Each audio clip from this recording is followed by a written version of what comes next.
अकबर महान वर्सेज महाराणा प्रताप महान। हिंदू मुस्लिम, मुसलमान खराब है तो एपीजे कलाम को हटा दो अपने उससे। भैया हमारे हेल्थ की व्यवस्था करो, हमारे लिए एजुकेशन तैयार करो। बाबरी मस्जिद नहीं गिरानी चाहिए थी। भारत बनाम इंडिया। जो लोग कॉन्स्टिट्यूशन लिख के गए थे वो तो इतने पढ़े लिखे लोग थे। 25% आज की पार्लियामेंट में नहीं है।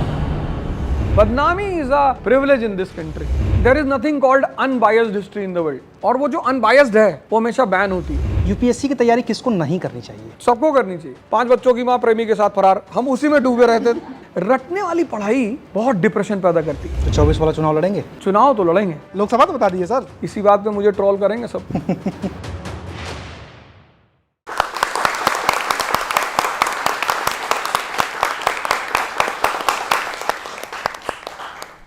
छुटपने में पढ़ाई के दौरान एक कहावत कही जाती थी। हम लोग खूब कहते थे कि हिस्ट्री केमिस्ट्री बड़ी बेवफा, दिन को रटो रात को दफा। लेकिन जब आप कथ्यों के ज़रिए, कहानियों के ज़रिए ऐतिहासिक तथ्यों को परोसते हैं तो आपको वो कथ्य भी याद रह जाते हैं और आपको वो ऐतिहासिक तथ्य भी याद रह जाते हैं। तो ऐसे ही कथ्यों के ज़रिए, ऐसे ही तथ्यों के ज़रिए सैकड़ों हज़ारों लोगों को यूपीएससी जैसे भंवर से निकालने वाले शिक्षक अवध ओझा सर आज के हमारे स्टूडियो के मेहमान हैं। तो शुक्रिया सर वक्त देने के लिए। और चूंकि बात एक शिक्षक से होनी है, चूंकि बात एक गुरु से होनी है, तो आज मेरी बातें व्यक्तिगत तौर पे कम रहेंगी और एक जिज्ञासु के तौर पे, एक शिक्षक के तौर पे, एक छात्र के तौर पे आज मेरे सिर्फ भूमिका इतनी सी है कि मैं सर को सुनना पसंद करूंगा और जो हमारे छात्र यहाँ पे बैठे हैं उनके सवाल लेना पसंद करूंगा। और यही कोशिश हम पूरे अपने कन्वर्सेशन के दौरान करेंगे कि जो आपकी जिज्ञासाएं हैं उनको सर के जरिए शांत किया जा सके। बाकी अब आपके हवाले हैं। लेकिन इनसे पहले सर, चूँकि बात कुछ थोड़ी सी मेरी बातें हैं, कुछ मेरे जो सवाल हैं वो मैं आपसे पूछ लेता हूं, फिर मैं छात्रों की तरफ। चूँकि बात शिक्षा की हो रही है, चूँकि मेरी बात एक शिक्षक से हो रही है और ख़ास तौर से विषय आपका इतिहास रहा है, तो कई बार होता यह है कि इतिहास के जो आप तथ्य परोसते हैं अपनी क्लास में, तो कई बार पॉलिटिकली इनकरेक्ट होने का खतरा बड़ा बना रहता है। इसको थोड़ा सा साफ लहजे में और मैं कहूँ तो हम लोग बचपन से सुनते आए हैं कि महाराणा प्रताप बहुत महान थे, लेकिन उनकी महानता तो यही थी ना कि उन्होंने अकबर जैसे शासक के सामने घुटने नहीं टेके। तो इसका मतलब है कि अकबर भी महान था। तो ये जो बाइनरी क्रिएट की जाती है कि अकबर महान वर्सेज महाराणा प्रताप महान, इसको जब आप क्लास में छात्रों के सामने डील करते हैं तो वो कैसे डील कर पाते हैं, और क्या ये बाइनरी क्रिएट करना सही है? इतिहास एक ऐसा सब्जेक्ट है जो 2 लोगों के लिए लिखा जाता है। एक एरिस्टोक्रेसी के लिए लिखा जाता है, शाही वर्ग के लिए। शाही वर्ग उसको पढ़ता है सीखने के लिए। जैसे फॉर एग्जांपल, अब इंडियन सबकॉन्टिनेंट जो है वो एक डाइवर्सिफाइड एरिया है। कश्मीर जाओगे तो कश्मीरी कल्चर अलग है। कल्चर मतलब फूड और ड्रेस। अब कश्मीरी मुसलमान जो कपड़ा पहनेगा वो तमिलनाडु का मुसलमान नहीं पहनेगा। कश्मीरी हिंदू जो खाना खाएगा वो तमिलनाडु का हिंदू नहीं खाएगा। ये हो गया कल्चर, जो ज्योग्राफी पे डिपेंड करता है। अब डाइवर्सिफाइड कल्चर है। उस डाइवर्सिफाइड कल्चर को जब पहली बार अशोक पकड़ता है, देखता है, वो विजनरी आदमी है, विजडम है उसके पास, तो सोचता है कि नहीं यार, हमें तो कल्चर को रिस्पेक्ट करना ही होगा। अब हम गुजराती से कैसे कह सकते हैं कि तुम चीनी मत खाओ, वो उसका कल्चर है। अब राजस्थान की औरत जब घूंघट करेगी तो हम उसे कैसे मना कर सकते हैं कि मत करो। तुम देखो राजस्थानी मेन जो है वो कितना बड़ा बड़ा साफा सर में बांधते हैं। पगड़ी जो है वो राजस्थान के पोशाक का हिस्सा है, क्योंकि सनरेज से जब हीट स्ट्रोक होती है डेजर्ट में तो मौत हो जाती है। तो तुम्हारी पगड़ी जितनी बड़ी, तुम जैसे कभी महाराष्ट्र जाओ, पुणे जाओ, मुंबई जाओ, तो वहां तुम देखोगे जो लोग बाइक चलाते हैं वो बाइक के ऊपर एक फर टाइप का कवर रखते हैं। किसकी वजह से? सन की वजह से। ये चीज तुम्हें श्रीनगर में नहीं दिखाई पड़ेगी। तो अब अशोक एक विजडम वाला आदमी है, राजा के पास तो विजडम ही होनी चाहिए ना। तो अशोक जब उसे देखेगा तो कहता नहीं यार, सबका कल्चर रिस्पेक्ट करना चाहिए, हमें क्या लेना कल्चर से। राजा को कल्चर में इंटरफियर नहीं करना, राजा को एम्पायर चलानी है। एम्पायर किससे चलती है? इकोनॉमी से। कश्मीर का आदमी हमें दे रहा है 100 करोड़ रुपए कमा के, हमें ये देखना है। पंजाब का आदमी 100 करोड़ कमा के दे रहा है, बिहार का आदमी 100 करोड़ कमा के देखना है, बाकी वो कह रहे हैं भाई साहब हम तो लहंगा पहनेंगे, पहन भाई, हमें क्या लेना था। अब अशोक क्या करेगा, धम्म चलाएगा, इस सारे कल्चर को यूनिफाई करेगा, सबको बोलेगा कश्मीरी कल्चर को रिस्पेक्ट करो, बिहारी कल्चर को, यूपी कल्चर को रिस्पेक्ट करो। फिर वही काम अकबर करेगा, वो अशोक से सीखेगा। तो ये तो हुआ एरिस्टोक्रेटिक पैटर्न ऑफ हिस्ट्री। लेकिन इसको पढ़ाने से वो जो अब डेमोक्रेटिक पॉलिटिक्स हो गई, पब्लिक को अट्रैक्ट करना है, पब्लिक को खींचना है, वो भी हिंदुस्तान जैसी पब्लिक जहां पे बेचारी जनता पढ़ तो ली पर सोच डेवलप नहीं कर पाई। डेमोक्रेसी का मतलब क्या, we the people of India solemnly resolve.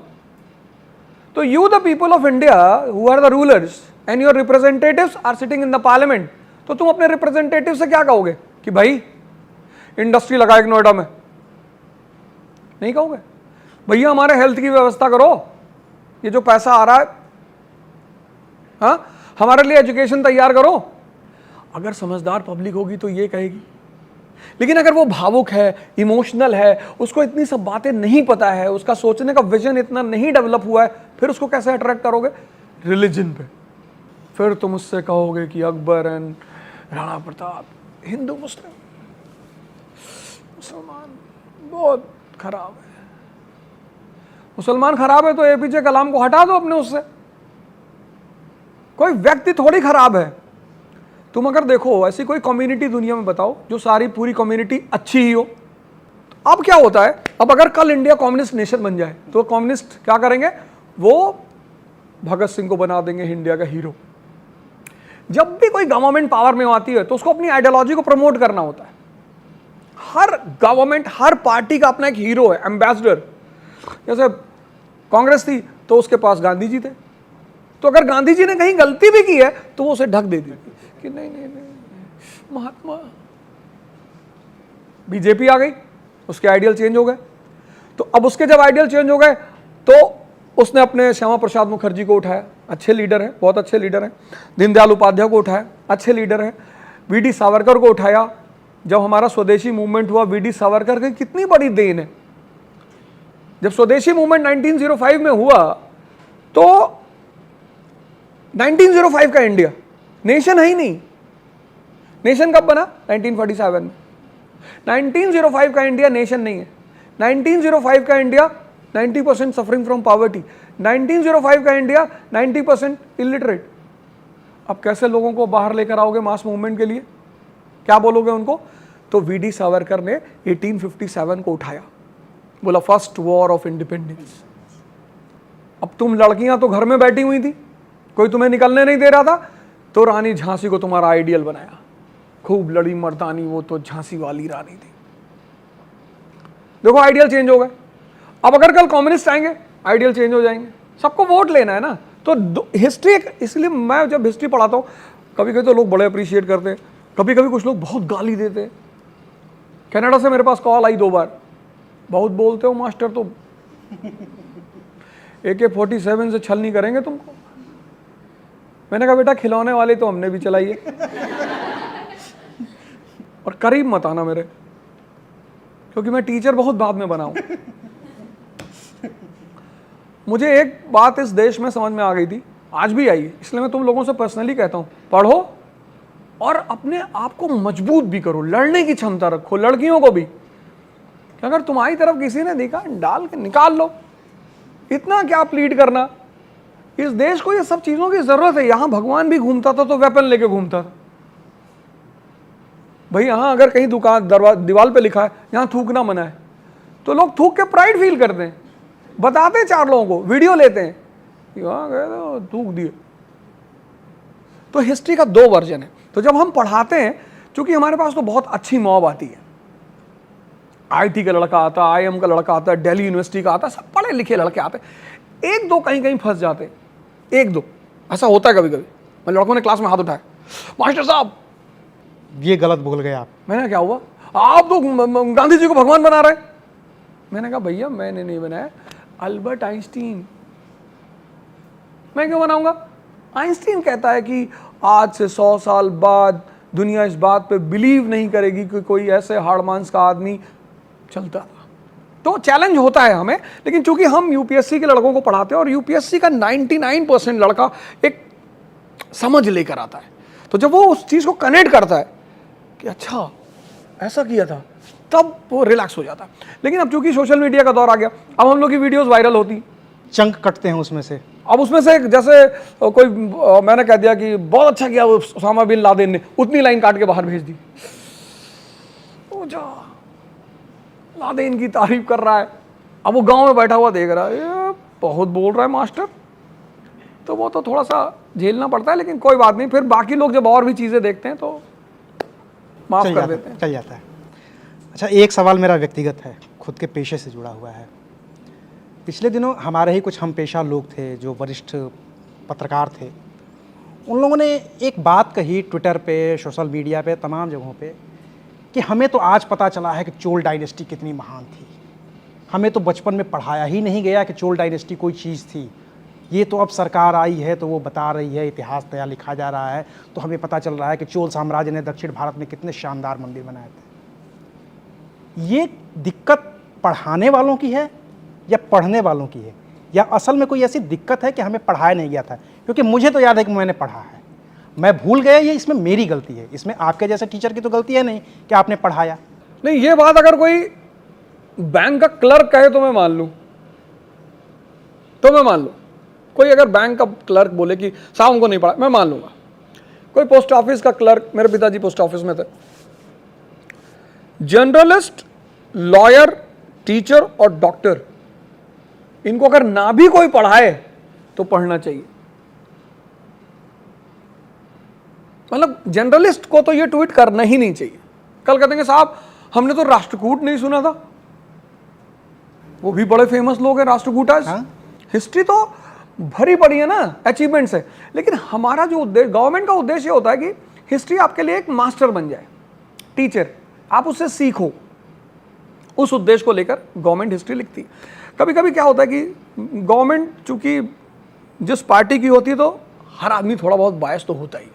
जैसे मैं तो इस बात को एक्सेप्ट करता हूँ कि गांधी जी को जितनी स्पेस दी, थोड़ा सा भगत सिंह को भी देना चाहिए था, उनको भी देना चाहिए था। जनरेशन को पता चलना चाहिए था कि क्या आइडियोलॉजी थी, कैसे काम कर रहे थे। तो थोड़ा सा अंबेडकर को देना चाहिए। मतलब अंबेडकर को पढ़ने के बाद तो कोई भी साधारण सा आदमी रोने लगेगा, इतनी ह्यूमिलिएशन। मतलब मैं अंदर आ रहा हूं, कोई मेरा हाथ पकड़ के बाहर कर दे कि बाहर बैठो। आदमी ह्यूमिलिएशन एक दिन बर्दाश्त कर सकता है, 2 दिन करेगा, रेगुलर। और वो आदमी जो रेगुलर बर्दाश्त कर रहा है, उसको अपने गोल को लेकर कितना बड़ा कमिटमेंट रहा होगा। एल्फिंस्टोन कॉलेज में जब वो पढ़ने गए तो संस्कृत नहीं दिया गया उन्हें कि भाई अनटचेबल हैं तो संस्कृत नहीं पढ़ सकते। उन्होंने कहा ठीक है, पर्शियन दे दो। आज तक उतने नंबर पर्शियन में किसी को नहीं मिले। उनकी डिग्रीज डीएससी, पीएचडी छोड़ो, DSC, doctor of science, PhD के बाद की डिग्री। शायद ही तुम लोगों ने इतनी उम्र में किसी को देखा हो जो डीएससी की डिग्री लिया हो। तो जर्नलिस्ट अगर ये कह रहे हैं कि हमें चोलों के बारे में नहीं पता है, तो शायद उन्होंने क्लास 12th की हमारे यहाँ उसके वो मैं समझ सकता हूँ, वो उनका पॉइंट समझ सकता हूँ। हमारे यहाँ 10th के बाद ह्यूमैनिटीज नहीं पढ़ाई जाती, लोग पढ़ते भी नहीं, और 10th खराब माना जाता है। खराब माना है। आर्ट्स ले रहे हो, हाँ, आर्ट्स बीए वाले आदमी को तो बर्बाद आदमी मानते हैं, वो तो कुछ मानते हैं। हाँ हाँ, वो कहते हैं, बड़े बड़े अजीब सी दृष्टि से देखते हैं। जैसे तो तुम शादी वादी में जाओ और बता दो बीए कर रहे हैं, तो मतलब वो जो दृष्टि होती है लोगों की कि पीछे हो गए, बीए कर रहे हैं, वो लगता है ये आदमी कुछ कर ही नहीं पाएगा जीवन में। तो 10th तक जो हिस्ट्री है उसमें डेक्कन और साउथ इंडिया को इतना प्रमोशन नहीं दिया गया। साउथ इंडिया और डेक्कन की जो हिस्ट्री है वो सबसे ज़्यादा है क्लास 11th में, वो ज़्यादातर लोगों ने पढ़ी नहीं, तो उसकी वजह से शायद। वरना अगर क्लास 11th की एनसीईआरटी सतीश चंद्रा की आज भी तुम लोग पढ़ो तो उसमें एक स्पेशल चैप्टर है चोलास। मैं कांग्रेस रिजाइम की बात कर रहा हूं, अभी नई वाली एनसीईआरटी, पुरानी वाली, उसमें अलग चैप्टर है चोलास। पढ़ी है हम लोगों ने, है जैसे हम लोगों को नहीं भी पढ़ना था, साइंस पढ़ी भी, जर्नलिज्म में आया तो फिर किताबें खरीदी हम लोगों ने, एनसीईआरटी की आज भी सारे किताबें मेरे पास हैं कि पढ़ेंगे। भाई नहीं पढ़ेंगे तो कैसे पता चलेगा। तो खैर, एक मैं थोड़ा गंभीर सवाल ये है कि पिछले दिनों एक खूब चर्चा हुई थी एक बात की, भारत बनाम इंडिया। चूँकि आप इतिहास के टीचर हैं और आप इतिहास उन लोगों को पढ़ाते हैं जो पढ़कर कामयाब होकर इस देश का इतिहास रचने में अपनी महती भूमिका अदा करते हैं, तो आप इसको किस तरीके से देखते हैं, भारत बनाम इंडिया को? क्या ये मुद्दा सिर्फ राजनीतिक है या इसका कोई ऐतिहासिक परिप्रेक्ष्य है? भारत का मतलब है ज्ञान। जिन लोगों ने कॉन्स्टिट्यूशन बनाया वो कितने मैच्योर लोग रहे होंगे। तुम अगर हिंदी का कॉन्स्टिट्यूशन पढ़ो प्रियम्बल, तो उसमें स्पेसिफिकली लिखा हुआ है हम भारत के लोग। उसमें उन्होंने, वो चाहते तो हिंदी में इंडिया भी लिख देते, पर उन्होंने लिखा हम भारत के लोग। और जब तुम वही प्रियम्बल इंग्लिश में उठाओगे तो उसमें लिखा we the people of India. Bharat एक ऐसा टर्म है जो शाश्वत है, इटर्नल, क्योंकि भारत का मतलब होता है नॉलेज। नॉलेज कभी इररिलेवेंट हो ही नहीं सकती, तो हम उस नाम को तो छोड़ ही नहीं सकते थे। जैसा आज हमारा युवा, हमसे बहुत सारे लोग मिलते हैं तो बोलते हैं सर आपको तो रोलेक्स और ओमेगा और राडो वाडो की वॉच पहननी चाहिए। मैंने कहा फिर क्या होगा? नहीं सर अब पहननी चाहिए। नहीं फिर होगा क्या? नहीं ठीक है, उसको पहनने में कोई बुराई नहीं है, लेकिन सिर्फ उसी को प्रेफरेंस तुम किस लिए जाने जाते हो? अपनी अंदर की पावर के लिए। तुम्हारी घड़ी कोई एक बार देखेगा, लेकिन जिसने भी एपीजे कलाम की इग्नाइटेड माइंड पढ़ी है ना, वो जिंदगी भर उसको याद रखेगा। तुम्हारी घड़ी पहनने से, तुम्हारा बहुत अच्छा शूज पहनने से, तुम्हारे बहुत अच्छा जैकेट पहनने से दुनिया नहीं बदलती, लेकिन तुम्हारे विचारों से और तुम्हारे अचीवमेंट से दुनिया बदलती है। भारत उसको जिंदा रखने का एक माध्यम है, उस पुराने ज्ञान को जिसने सिद्धार्थ को बुद्ध बना दिया। सोचो जिस बुद्ध के हरम में 2000 स्त्रियां हो, वो सारी स्त्रियों को मां मान ले रहा है, वो भी कितनी उम्र में? 35। तुम पेपर में देखते हो कि बहुत लोगों ने 60-65 पे शादियां की। उनको देखकर मैं बड़ा खुश होता हूं। खैर मेरी वाइफ पीछे बैठी हुई है तो ऐसा मुझे नहीं कहना चाहिए था। तो खैर, तो भारत वहां से जुड़ा है। इंडिया अंग्रेजों ने नाम दिया, उन्होंने जो भी बातें की, ट्रांसैक्शन किया, डील किया, इसमें इंडिया नाम इस्तेमाल किया। अच्छा शब्द है। मैगस्थनीज की एक किताब थी इंडिका, मैगस्थनीज एम्बेसडर था चंद्रगुप्त मौर्य के दरबार में, वहां से यह शब्द आया इंडिया। पश्चिम के लोग यही शब्द इस्तेमाल करते। तो 1857 के रिवोल्ट के बाद दो घटनाएं पैरेलली बड़ी इंपॉर्टेंट घटी, बड़ी इंपॉर्टेंट, आई और आई।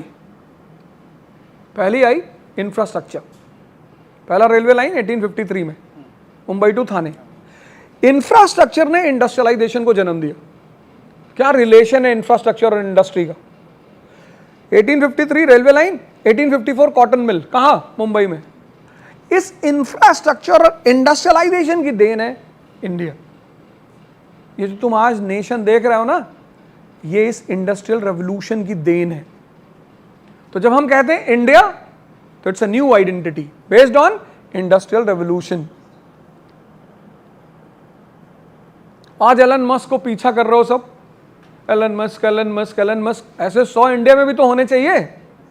आज तुम जो लड़कियां यहां आगे बैठी हो, किसकी वजह से बैठी हो? कैपिटलिज्म की वजह से, इंडस्ट्रियल रेवोल्यूशन की वजह से। 2000 साल पहले की हिस्ट्री उठाओ, फिर देखो वुमेन की कंडीशन। आज अफगानिस्तान में देखो, छोड़ो हिस्ट्री, आज अफगानिस्तान में वुमेन की कंडीशन देखो। इंडस्ट्रियलाइजेशन नहीं है तो वुमेन को इकोनॉमिक इंडिपेंडेंस नहीं है। चूंकि इकोनॉमिक इंडिपेंडेंस नहीं है तो सोशल इंडिपेंडेंस कैसे होगी? कितना बड़ा रोल है इकोनॉमी का। तो जब हम इंडिया कहते हैं तो वो न्यू आइडेंटिटी बताता है कि जैसे अमेरिका है made in US, made in China, ऐसे हम किसी दिन दुनिया पे कब्जा करेंगे मेड इन इंडिया के नाम से। अलीशा चिनॉय जी ने बड़ा प्यारा गाना गाया, देखी है सारी दुनिया, जापान से लेके रशिया, बस एक दिल चाहिए मेड इन इंडिया। तो India is a symbol of new identity and Bharat is a symbol of knowledge, the old treasure of India. तो मेरा मानना है कि जो लोग कॉन्स्टिट्यूशन लिख के गए थे वो तो इतने पढ़े लिखे लोग थे। उस कॉन्स्टिट्यूएंट असेंबली का 25% आज की पार्लियामेंट में नहीं है। इसी बात पे मुझे ट्रोल करेंगे सब। 25 तो मैंने ज्यादा कह दिया, थोड़ी सी इज्जत रख ली। जब आज की बहस देखें और संविधान बनते वक्त की जो बहस देखें, जो हम लोग नेहरू किताबों जी में पढ़ते हैं, नेहरू जी को अटल बिहारी वाजपेयी ने पार्लियामेंट में हिटलर बोल दिया था, हिटलर। सिर्फ उस वजह से उन्होंने रिजाइन कर दिया था कि I have misbehave with the prime minister of India, I have no right to sit in the parliament. क्या एटिकेट रहे होंगे उस वक्त। फिर नेहरू जी ने उन्हें समझाया कि कोई बात नहीं, तुम यंग आदमी हो, थोड़ा तुम्हारा ब्लड ज़्यादा गर्म है तो कोई बात नहीं। तो लेकिन आज तो ये वही उन्हीं की पार्टी के एक नेता, वरिष्ठ मंत्री हैं राजनाथ सिंह जी, कहते हैं कि बीजेपी में इस्तीफे नहीं होते हैं। अभी मेरा इंडिया छोड़ने का इरादा है नहीं। इसलिए आप इसमें कोई कमेंट नहीं करेंगे। एक बार बार बात होती है इतिहास की, तो इतिहास के पुनरावलोकन की भी बात होती है, इतिहास को नए सिरे से लिखने की भी बात होती है, इतिहास को नए सिरे से गढ़ने की भी बात होती है। कांग्रेस पार्टी आती है तो कुछ नए सिरे से इतिहास लिखने की कोशिश करती है, बीजेपी आ रही है तो बार बार, चूँकि 10 साल से ये सरकार है, तो यहाँ जो लोग बैठे हैं उनको वही बात याद होगी कि बीजेपी के दौर में ये बार बार कहा जा रहा है कि इतिहास का दक्षिण पंथ की तरफ ले जाया जा रहा है। जब कांग्रेस थी तो उस समय कहा जाता था कि उसको मार्क्सवाद की तरफ, मार्क्सवादी इतिहासकार उसको लिख रहे हैं, वामपंथी इतिहासकार लिख रहे हैं, और ख़ास तौर से अगर गांधी परिवार पर हमला करना होता था तो कुछ लोग उसमें नेहरूवियन इतिहासकार को भी लेकर के आ जाते थे कि ये तो नेहरू से प्रभावित पूरा इतिहास है। ये सच है क्या? क्या इतिहास तो इतिहास होता है, जैसा कि मैंने कहा कि तथ्य तो तथ्य होता है, अब उसको अपने कथ्यों में समेट करके क्या उस तथ्य को बदला जा सकता है, या वो बदला जा रहा है, जिसकी बात बार बार हो रही है आज? बतौर इतिहासकार आप इसको कैसे देख पा रहे हैं? नहीं, there is nothing called unbiased history in the world, होती ही नहीं। और वो जो अनबायस्ड है वो हमेशा बैन होती है, कोई उसे पढ़ना नहीं चाहता, सरकारें पढ़ने ही नहीं देंगी कोई भी। मैं जब हिलरी क्लिंटन जी की बुक पढ़ता हूं द न्यू वर्ल्ड ऑर्डर, तो मुझे लगता है कि अमेरिका ने कितने शैतानों को मारा और ये किया और वो किया, और गद्दाफी तो साक्षात शैतान का अवतार था, और सद्दाम हुसैन और ये वो। बड़ी प्यारी बुक उन्होंने लिखी, हिलरी क्लिंटन, दो लोगों ने लिखी, एक हेनरी किसिंगर ने लिखी द न्यू वर्ल्ड ऑर्डर, वो भी बहुत अच्छी है, और एक हिलरी क्लिंटन ने लिखी द न्यू वर्ल्ड ऑर्डर। इन दोनों लोगों की किताब पढ़ने के बाद लगता है कि America is the godly like thing in this world, भगवान है और उसका काम है कि जहाँ जहाँ धर्म का विनाश होगा वहाँ वो फिर से धर्म स्टैब्लिश करेंगे। लेकिन फिर जब वहीं से हम उलटते हैं और क्रिस्टोफर कैथरवुड को पढ़ते हैं द वेस्ट एशियन क्राइसिस, तो पता चलता है कि नहीं यार, तेल इनका, रिसोर्स इनका, वो बेचारे अपने रिसोर्स को यूज करने के लिए आजाद नहीं है, तो लड़ेंगे नहीं। तो there is nothing called unbiased history. कहावत भी है कि जब तक शेर को लिखना नहीं आएगा तब तक शिकारी अपना गुणगान करेगा। तो अनबायस्ड हिस्ट्री जैसी कोई चीज होती ही नहीं। कुछ ना कुछ, हाँ, कुछ कहीं कहीं ज्यादा होती है, कहीं कहीं कम होती है। फैक्ट तो सर एक ही रहेगा ना, मैनिपुलेट कर सकते हैं ना। जैसे फॉर एग्जांपल 1922 में चौरी चौरा का कांड हुआ, सबको पता होगा। 20 में नॉन कोऑपरेशन मूवमेंट शुरू हुआ, और 1922 में चौरी चौरा का कांड हुआ, 22 पुलिस वालों के साथ पुलिस थाना जला दिया। That was attack on the government. अब गवर्नमेंट पे हमला किया तो गवर्नमेंट तो रिटेलिएट करेगी। Gandhi ji immediately stop the movement, बोले I have no faith in violence. अब इस एक घटना को जब सुमित सरकार सर देखते हैं तो कहते हैं Gandhi got afraid of the rising subaltern history. 1920, 22 Russian revolution हो चुका है, अवध किसान सभा बन चुकी है, ऑटक बन चुका, all India trade union Congress, labour farmer union बन रहे हैं। तो सुमित सरकार सर उसको दूसरे चश्मे से देख रहे हैं, कह रहे हैं Gandhi was the friend of capitalist and Jamnalal Bajaj and Ambalal Sarabhai and this and that. और गांधी जी को लगा कि मजदूरों के उठने से और किसानों के उठने से पूंजीवादी खतरे में पड़ जाएंगे, तो गांधी जी ने आंदोलन को रोक दिया। अब ये चश्मा है सुमित सरकार सर का, सही वो भी है क्योंकि तथ्य तो वो भी दे रहे, तो ये भी है। लेकिन जब हम विपिन चंद्रा सर को पढ़ते हैं वो पूरी स्टोरी बदल देते हैं। कहते हैं 1922 में handful people were standing and government would have beaten them, and if they would have been beaten they would have never come for the movement. सब मारे जाते। तो गांधी जी ने आंदोलन रोक के पब्लिक को मार खाने से बचा लिया। क्या गांधी जी, हरे राम, वो भी सही है। आप किस चश्मे से, शब्दों के साथ एक बड़ी प्यारी चीज है, आप शब्द को अपने हिसाब से यूज कर सकते हो। भाई किसी लड़के ने किसी लड़की को आई लव यू, उसने मारा एक चाटा, बोली बहन की तरह कहा था, तो वो डिपेंड करेगा कि कौन लिख रहा है, कैसे लिख रहा है, किस इंटेंशन से लिख रहा है। लेकिन सर एक जो दिक्कत हो रही है हम लोगों को, या जो ये एकदम यंग जनरेशन है, इनको आप बताएंगे कैसे कि चौरी चौरा में क्या हुआ था? जैसे अगर आपको अभी जो चौरी चौरा का ही हमने उदाहरण लिया, इनको बताना है कि 1922 में गांधी जी ने असहयोग आंदोलन को वापस क्यों लिया, हिंसा हो गई इस वजह से वापस लिया, एक लाइन का फैक्ट हो गया। इसको जब बताना होगा इन लोगों को कि उस समय की परिस्थितियाँ क्या थीं, तो आप विपिन चंद्रा की बात मानेंगे या उस सर की बात मानेंगे? नहीं, हम दोनों अप्रोच लेके चलेंगे। यूपीएससी यही कहती है, कहती है आप दोनों स्टैंड को समझो, फिर क्वेश्चन क्या पूछा जाएगा वो डिसाइड करेगा।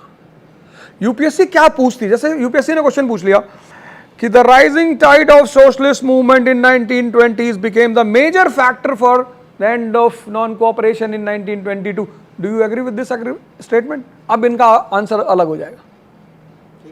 एक क्वेश्चन तो ये हो गया।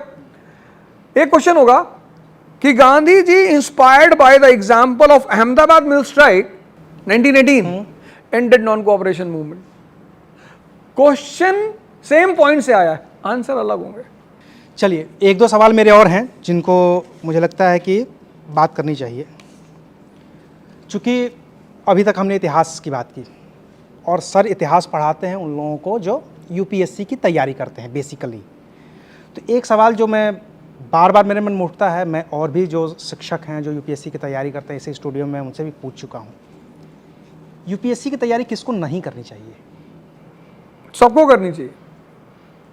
इसलिए नहीं कि मेरा बिजनेस है मैं इसलिए कह रहा हूँ, उसकी वजह मैं बताऊं क्यों करनी चाहिए। यूपीएससी की तैयारी करने वाला आदमी कभी फेल नहीं होता। अगर आप आईएएस बन गए तब तो आप सफल ही हैं, वरना वो आपको मेरे जैसा टीचर बना देगी। इतना बोलेगा पब्लिक हाथ जोड़ लेगी, भाई साहब रहने दो, कितना बोलोगे यार, किस किस मुद्दे पे बोलोगे। भाई हमें, जब तक मैंने यूपीएससी की तैयारी नहीं की थी, हमें पता ही नहीं था जीडीपी क्या होती है, नेशनल इनकम क्या है, बैंकिंग क्या है, पता ही नहीं था। हम तो न्यूज़पेपर उठाते थे, दैनिक जागरण, उसका पहला पेज पढ़ते थे, 5 बच्चों की मां प्रेमी के साथ फरार, हम उसी में डूबे रहते थे। भैया जब कुछ पता ही नहीं होगा तो पढ़ोगे क्या? पता तो होना चाहिए। हमें आईआर पता नहीं था क्या होता है, इंटरनेशनल रिलेशन किसको बोलते हैं, अज्ञात व्यक्ति का शव मिला, हम उसको पढ़ते थे। होली में बहनों ने बांधी मुख्यमंत्री को राखी, हम ये सब पढ़ते थे। गोली बंदूक एडिशनल होगा वहाँ का। हाँ, बिल्कुल। अब क्या हुआ, जब यूपीएससी की तैयारी की और इंटरकनेक्टिविटी पता चली, इकोनॉमी, हिस्ट्री, पॉलिटी, सबका कनेक्शन पता चला, तो दैनिक जागरण भी पढ़ते रहे क्योंकि आदत तो पुरानी है, और हिंदू पढ़ना शुरू कर दिया। तब पता चला कि 91 के बाद अमेरिका ने हमसे दोस्ती क्यों की, उसको पेप्सी बेचना है इंडिया में। पहले में लगता था, जब हम 10th में थे, 9th में थे, तो हम इमोशनल रिलेशन सोचते थे कि अगर पाकिस्तान ने भारत पे हमला किया तो रूस वाले मिल के मारेंगे। तो हम सोचते थे कि रिश्ते इमोशनल लेवल पे होते हैं। अब हम सोचते हैं कि रिश्ते प्रॉफिट की वजह से होते हैं। जब हम क्लास 10th में थे तो मुझे लगता था R = E, मतलब रिलेशन = इमोशन। अब मेरा कॉन्सेप्ट है R = I, रिलेशन = इंटरेस्ट।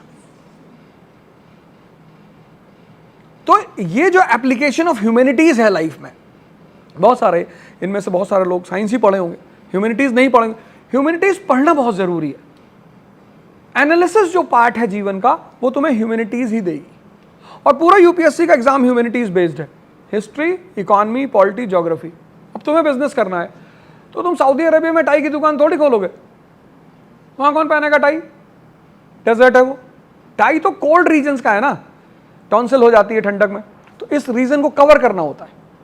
मैंने भी कहा ना, dress and food depends upon geography. तो अब जब तुमने ज्योग्राफी पढ़ ली तो तुम कहीं भी इन्वेस्टमेंट करो।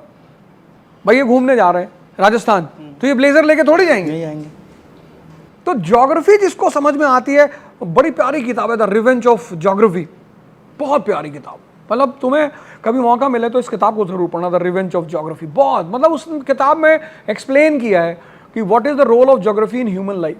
और ज्योग्राफी सिर्फ फिजिकल नहीं होती, political, economic, infrastructure, railways, communication, सब पढ़ाएंगे तुम्हें।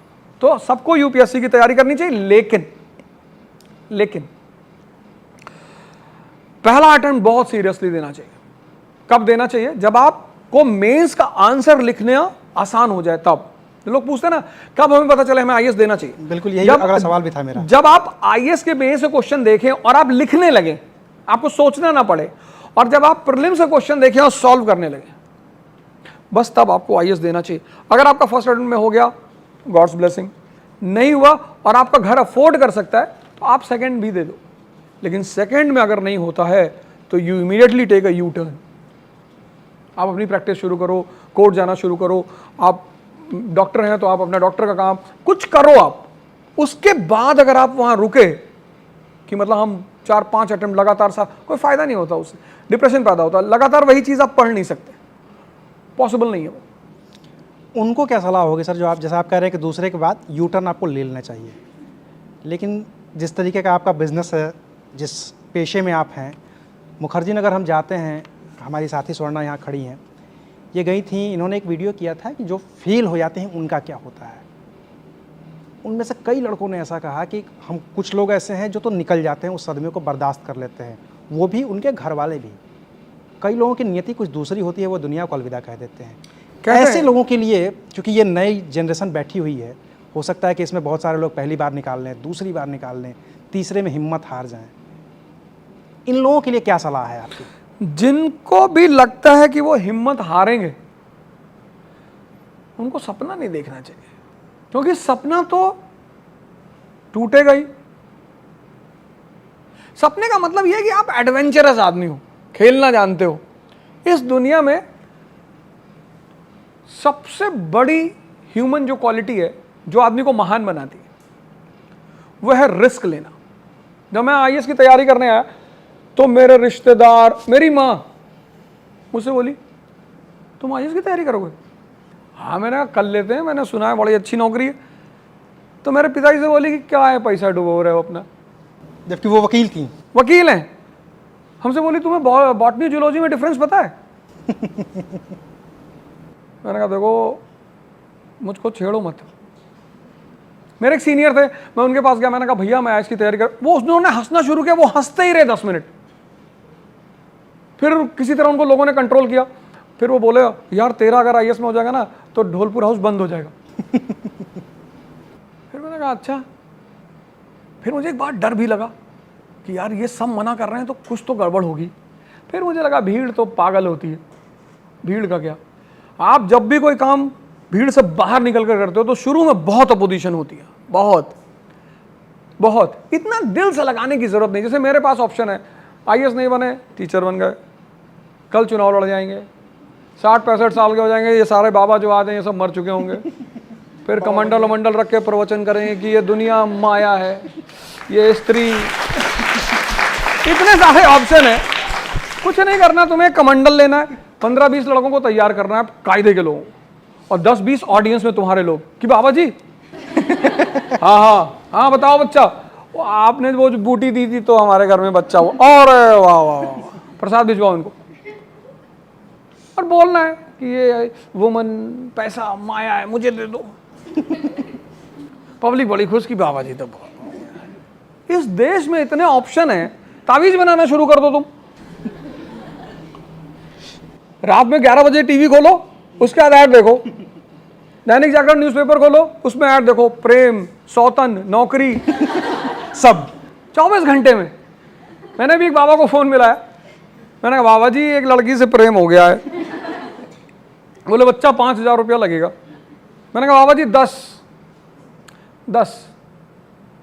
कहे हाँ लड़की का नाम लिखवा दो। मैंने कहा बाबा जी ऐश्वर्या राय। वो फोन ही काट दिए। फिर मैंने मिला, कह रहे बदतमीजी कर रहे हो तुम। अब इसमें कहां बदतमीजी है, 50 ले लो। इस कंट्री में स्कोप बहुत है, क्योंकि यहाँ के लोग भोले बहुत हैं, बहुत अच्छे हैं। ऐसा नहीं है, मूर्ख नहीं है, भोले हैं, सीधे हैं। उनको तुम बहुत आसानी से मैनिपुलेट कर सकते हो। कोई भी थोड़ा बहुत पढ़ा लिखा आदमी उनको समझा सकता है कि अरे ऐसा होगा, मुसलमान जनरेशन बढ़ रही है। फिर 10 साल बाद सारी कंट्री पे मुसलमानों का कब्जा हो जाएगा, पाकिस्तान पे तो हो ही नहीं पा रहा, खाने बगैर मर रहे हैं। एक डॉट भर की कंट्री है इजराइल, देखो कल नेतन्याहू ने क्या किया, पैलेस्टीन को खारिज कर दिया, कहा कोई पैलेस्टीन कॉरिडोर बना दिया। अरब कंट्री बैठ के सुन रही है, जी जी जी, कह रहा अरब वालों से कोई दिक्कत, बोले बाबूजी कोई दिक्कत ही नहीं। तो अगर आप रिस्क ले रहे हो, अगर आपको जीवन, जैसे कुछ लोग मुझसे बोलते हैं हमें तो भैया सेटल्ड जीवन चाहिए, तो चौकीदार हो जाओ, बहुत सेटल्ड जीवन है, 12 घंटे की नौकरी है, गेट के बाहर डंडा लिए बैठे, टोपी वोपी लगाए, good morning sir, good morning ma'am, Holi Diwali में तुमको 4-5 डिब्बा मिठाई मिल जाएगी, वो भी वो वाली सोन पापड़ी। सोहन पापड़ी, हाँ वो काजू बर्फी कोई ना देने वाला, तो बहुत बड़ा होगा तो देगा, चपरासी बन सकते हो तुम, पान की दुकान, ये सब कर लो। जब तुमने सपना देखा है, जब तुम रिस्क लेना चाहते हो, लड़ना चाहते हो, और जवानी किस लिए, पार्क में बैठने के लिए, वहां सिर्फ 1 घंटे बैठो, वहां भी बैठो, वो भी अपने बच्चों को क्या कहानी सुनाओगे, वो तुमको तो ओल्ड एज जनरेशन का मान लेंगे, अरे मरे हुए, मेरी तो पापा मरा हुआ है, कह रहा मेरी गर्लफ्रेंड ही नहीं थी, तुम्हारे लड़के तुमको ह्यूमिलिएट करेंगे। तो 1 घंटा, लेकिन वो 1 घंटा डिजाइंड होना चाहिए, कंपनी अच्छी होनी चाहिए, मतलब तुम्हारा जो वो दोस्त है, गर्लफ्रेंड है, बॉयफ्रेंड है जो है, वो एक मैच्योर मेंटेलिटी होनी चाहिए, बहस होनी चाहिए, बात होनी चाहिए। मैं इलाहाबाद में भी टहल रहा था कंपनी गार्डन, तो सुबह 9 बजे कुछ लोग बैठ गए आके, लड़की का बाल पकड़ के ऐसे ऐसे घुमा रहे, और हमें तो बोलने का कोई अधिकार नहीं भाई, इंडिपेंडेंट कंट्री है, पर फिर मुझे लगा कि यार इनसे बोलना चाहिए। तो मैंने कहा भैया आप लोग बुरा मत मानना, क्या करते हो, तो लड़का तो कुछ नहीं बोला, लड़की ऐसे देखी, तुमसे मतलब, मेरा फेस वो सब कवर कर रखा था। मैंने कहा नहीं नहीं बेटा मतलब नहीं है, मैं तो ऐसे ही कह रहा था कि अगर यहाँ तुम लोग बैठोगे 1-2 घंटे तो न्यूज़पेपर भी ले आया करो, बैठो पर न्यूज़पेपर ले आया करो, पढ़ा करो, एक दूसरे से डिस्कस किया करो, तो मल्टीपर्पज़ काम हो जाएगा। तो फिर उस लड़की ने कहा कि सॉरी अंकल, मैं कल से न्यूज़पेपर लेकर आऊंगी। दिशा ही तो बदलनी है जिंदगी में, सारा खेल डायरेक्शन का है। तुम करते सब कुछ हो, जब गलत तरीके से करते हो तो फेल होते हो। तरीका बदल दो चीजों को। हमारे कंट्री में लोग एक्सट्रीमिस्ट हैं, ये नहीं करना चाहिए, वो नहीं करना चाहिए, ये नहीं करना, तब जिंदा किस लिए। हमारा वो ड्राइवर कहता भैया मैं तो दुबई नहीं जाऊंगा। मैंने कहा तुम जा नहीं पाओगे, तुम्हारे पास पैसा नहीं है। कहता आदमी को हरिद्वार जाना चाहिए। अरे एकदम, हरिद्वार कब जाना चाहिए, दुबई जाएगा सब पैसा लुटा देगा, भिखमंगा हो जाएगा, खुद ही जाएगा हरिद्वार। तुम उसे क्यों भेज रहे हो हरिद्वार, जाने दो उसे। ठीक है, आप इतनी सारी बातें हैं, आपने आईएएस की तैयारी की है, क्यों नहीं हुआ सर? अरे भगवान का आशीर्वाद है कि नहीं हुआ। अगर भगवान का आशीर्वाद नहीं होता तो यहां मैं थोड़ी बैठा होता, किसी सचिवालय में बैठे होते। सचिवालय में फाइल, कोई मिनिस्टर का फोन आ रहा होता, हो जा, जी जी सर, वो देख लेना फाइल, जी जी साहब, sir sir sir sir sir. लेकिन आईएएस बनना बड़ी बात है, मैं उसको निगेट नहीं कर रहा हूं, बहुत बड़ी। हिंदुस्तान में 1000 लोगों में अपना नाम लाना आईएएस में, तो कभी कभी फील तो होता है कि मेरा 100 रुपया गिर गया, लेकिन जब इधर देखता हूं लाखों रुपया तो मैं सोचता हूं गिर गया, अच्छा ही हुआ। तो मुझे लगता है कि अंगूर खट्टे थे।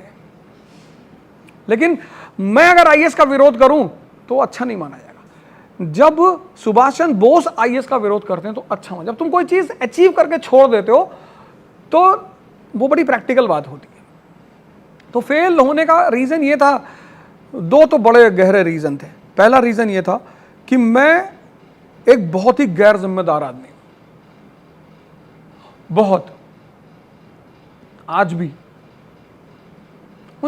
मुझको लगता है कि कर लेंगे। और दूसरा, मैं इतना ओवर कॉन्फिडेंट रहता हूं हर चीज में, खरगोश वाली हालत है कि देखा पीछे कछुआ चार रहा है, बोले आ जाएगा। इन 2 चीजों ने मुझे तब भी परेशान किया था, आज भी करती है, क्योंकि यही 2 जिंदगी का सबक इन लोगों के भी काम आने वाले हैं। ओवर कॉन्फिडेंट नहीं होना है, होना ही नहीं। मेंस निकल गया, बहुत अच्छी बात है। जब तक इंटरव्यू का रिजल्ट नहीं आ जाता तब तक कोई डिसीजन नहीं लेना, आराम से। और गैर जिम्मेदारी, मेरी आदत है चीजों को टाल देना, कल करेंगे। मेरे साथ के कई लोग यहाँ बैठे हुए हैं, मुझसे कोई बहुत बात होते हैं, साहब ये कर लो यार, 100 करोड़ का कार है, मैंने हुमायूं वाली हालत है मेरी। ऐसी हालत हुमायूं की थी, एकदम एग्जैक्टली सेम हालत, टाल देना। और एक समय आया कि हिंदुस्तान उसके हाथ से ही निकल गया। तो मुझे कभी कभी क्या होता है कि दोबारा लड़ना पड़ता है खूब। जब मैं घिर जाता हूं चारों तरफ, लगता है कि बस अब जिंदगी खतरे में पड़ गई, तब मैं खड़ा होता हूं तलवार वलवार निकाल। कहां तो कवर अप तो मैं कर ले जाता हूं, लेकिन उससे नुकसान बहुत होता है। वही चीज वहां भी हुई। दो चीजों ने बहुत नुकसान, एक गैर जिम्मेदाराना रवैया और ओवर कॉन्फिडेंस। तो आज भी मैं कभी कभी बोलता हूं तो तुमको वो चीज की झलक आती होगी, जब कभी कभी वो आत्मा जिंदा हो जाए। हालांकि मैं कंट्रोल बहुत करता हूं, लेकिन फिर भी। आपने पैसे वाला जिक्र किया, गूगल पर बड़ा सवाल पूछा जाता है आपके बारे में, कितना पैसा है वो 2000 सर के पास, ऑडी से चलते हैं, BMW से चलते हैं, पता नहीं क्या क्या दुनिया जहान की बातें। क्या बात हो जाए सर IAS नहीं बने, कितने लोगों को IAS बना, लेकिन अब पैसा बहुत है उनके पास, अब वो लड़ेंगे चुनाव, करेंगे राजनीति, ये सब तो बस उनका साइड वाला बिजनेस है। क्या है सर ये सब? पैसा बता देंगे तो लोग फिरौती मांग लेंगे। उसका तो उपाय दूसरा भी है फिर। पैसा तो नहीं है, लेकिन चुनाव तो लड़ेंगे और राजनीति भी करेंगे। और 24 का इलेक्शन आ रहा है, तो हलचल तो पैदा करना मेरी आदत है, तो एकदम लड़ेंगे। और तुम लोग को भी लड़ना चाहिए। जब तक पार्लियामेंट में तुम जैसे लोग नहीं आएंगे पढ़े लिखे, तुम लोगों ने जगह छोड़ दी तभी तो बाकी लोग अंदर चले गए। तो ठीक है, भगवान, वो वेलकम मूवी है ना, तो उसमें शेट्टी कहता है कि भगवान का दिया सब कुछ हमारे पास है, इज्जत है, पैसा है, शोहरत। ठीक है, भगवान ने वो सब दे रखा है, वो सब प्रभु की महिमा है। क्योंकि मुझे आज भी कभी कभी फील होता है कि यार मैं डिजर्व नहीं करता था, क्योंकि मेरी ज़िंदगी तो बिल्कुल अलग तरीके की रही। मैंने कभी पढ़ाई नहीं की 10th तक। 10th के बाद तो मास्टर वास्टर को बोल देता था कि देखो फालतू की बातें हमसे मत करना। ऐसा नहीं, मतलब बदतमीजी की आदत नहीं थी मेरी। मेरा मानना ये है आज भी कि टीचर को ऐसा होना चाहिए कि स्टूडेंट उसकी क्लास से निकले ही ना। जैसे हमारे एक टीचर थे, empathy sir, evening Christian college Allahabad में, वहाँ वो बॉटनी पढ़ाते थे। तो मैंने एक बार मेडिकल की कोचिंग भी की थी। मैं उनकी क्लास कभी नहीं छोड़ता था।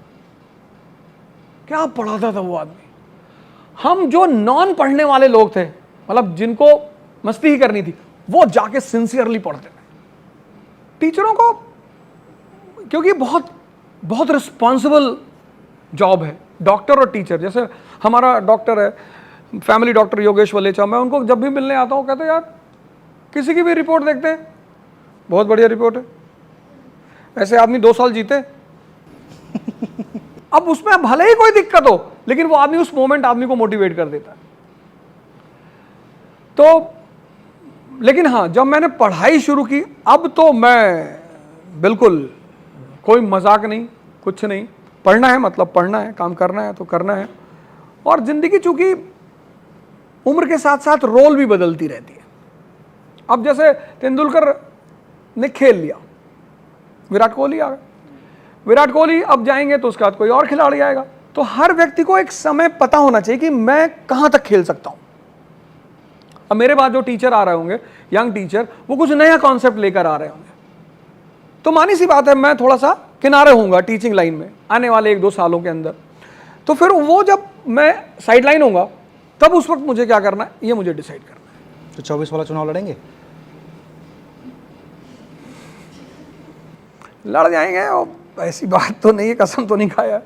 लोकसभा अपनी फिर संकट होगा।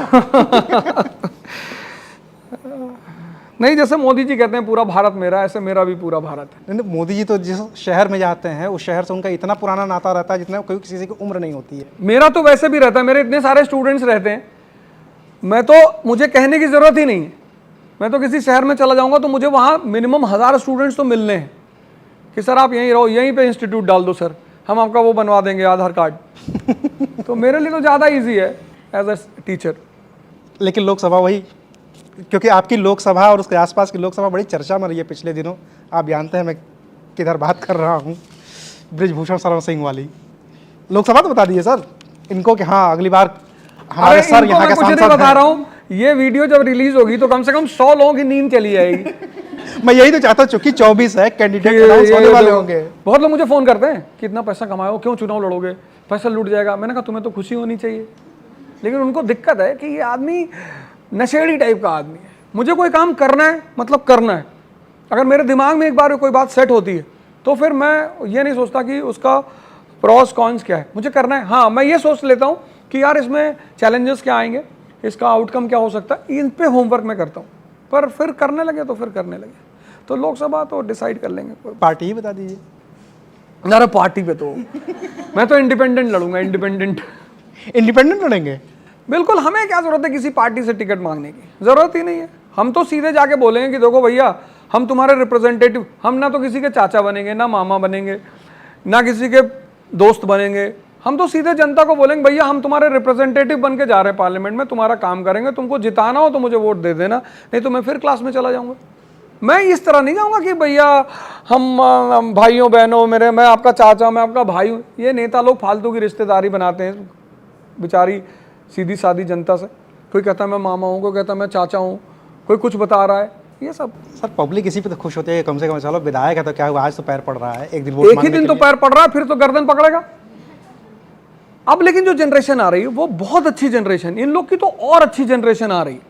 मतलब हमें तो सबसे ज्यादा जो आशा है वो इन लोग की जनरेशन से, कि इनकी जनरेशन आते आते ये इतने मैच्योर लोग हैं, इतने, इनको पता है कि कौन कहाँ खेल रहा है, कास्टिसिज्म क्या है, कम्युनलिज्म क्या है, मुझे क्या चाहिए। तो जिस दिन ये जनरेशन और डोमिनेंट हो जाएगी, पूरी पिक्चर हिंदुस्तान की चेंज हो जाएगी। चलिए,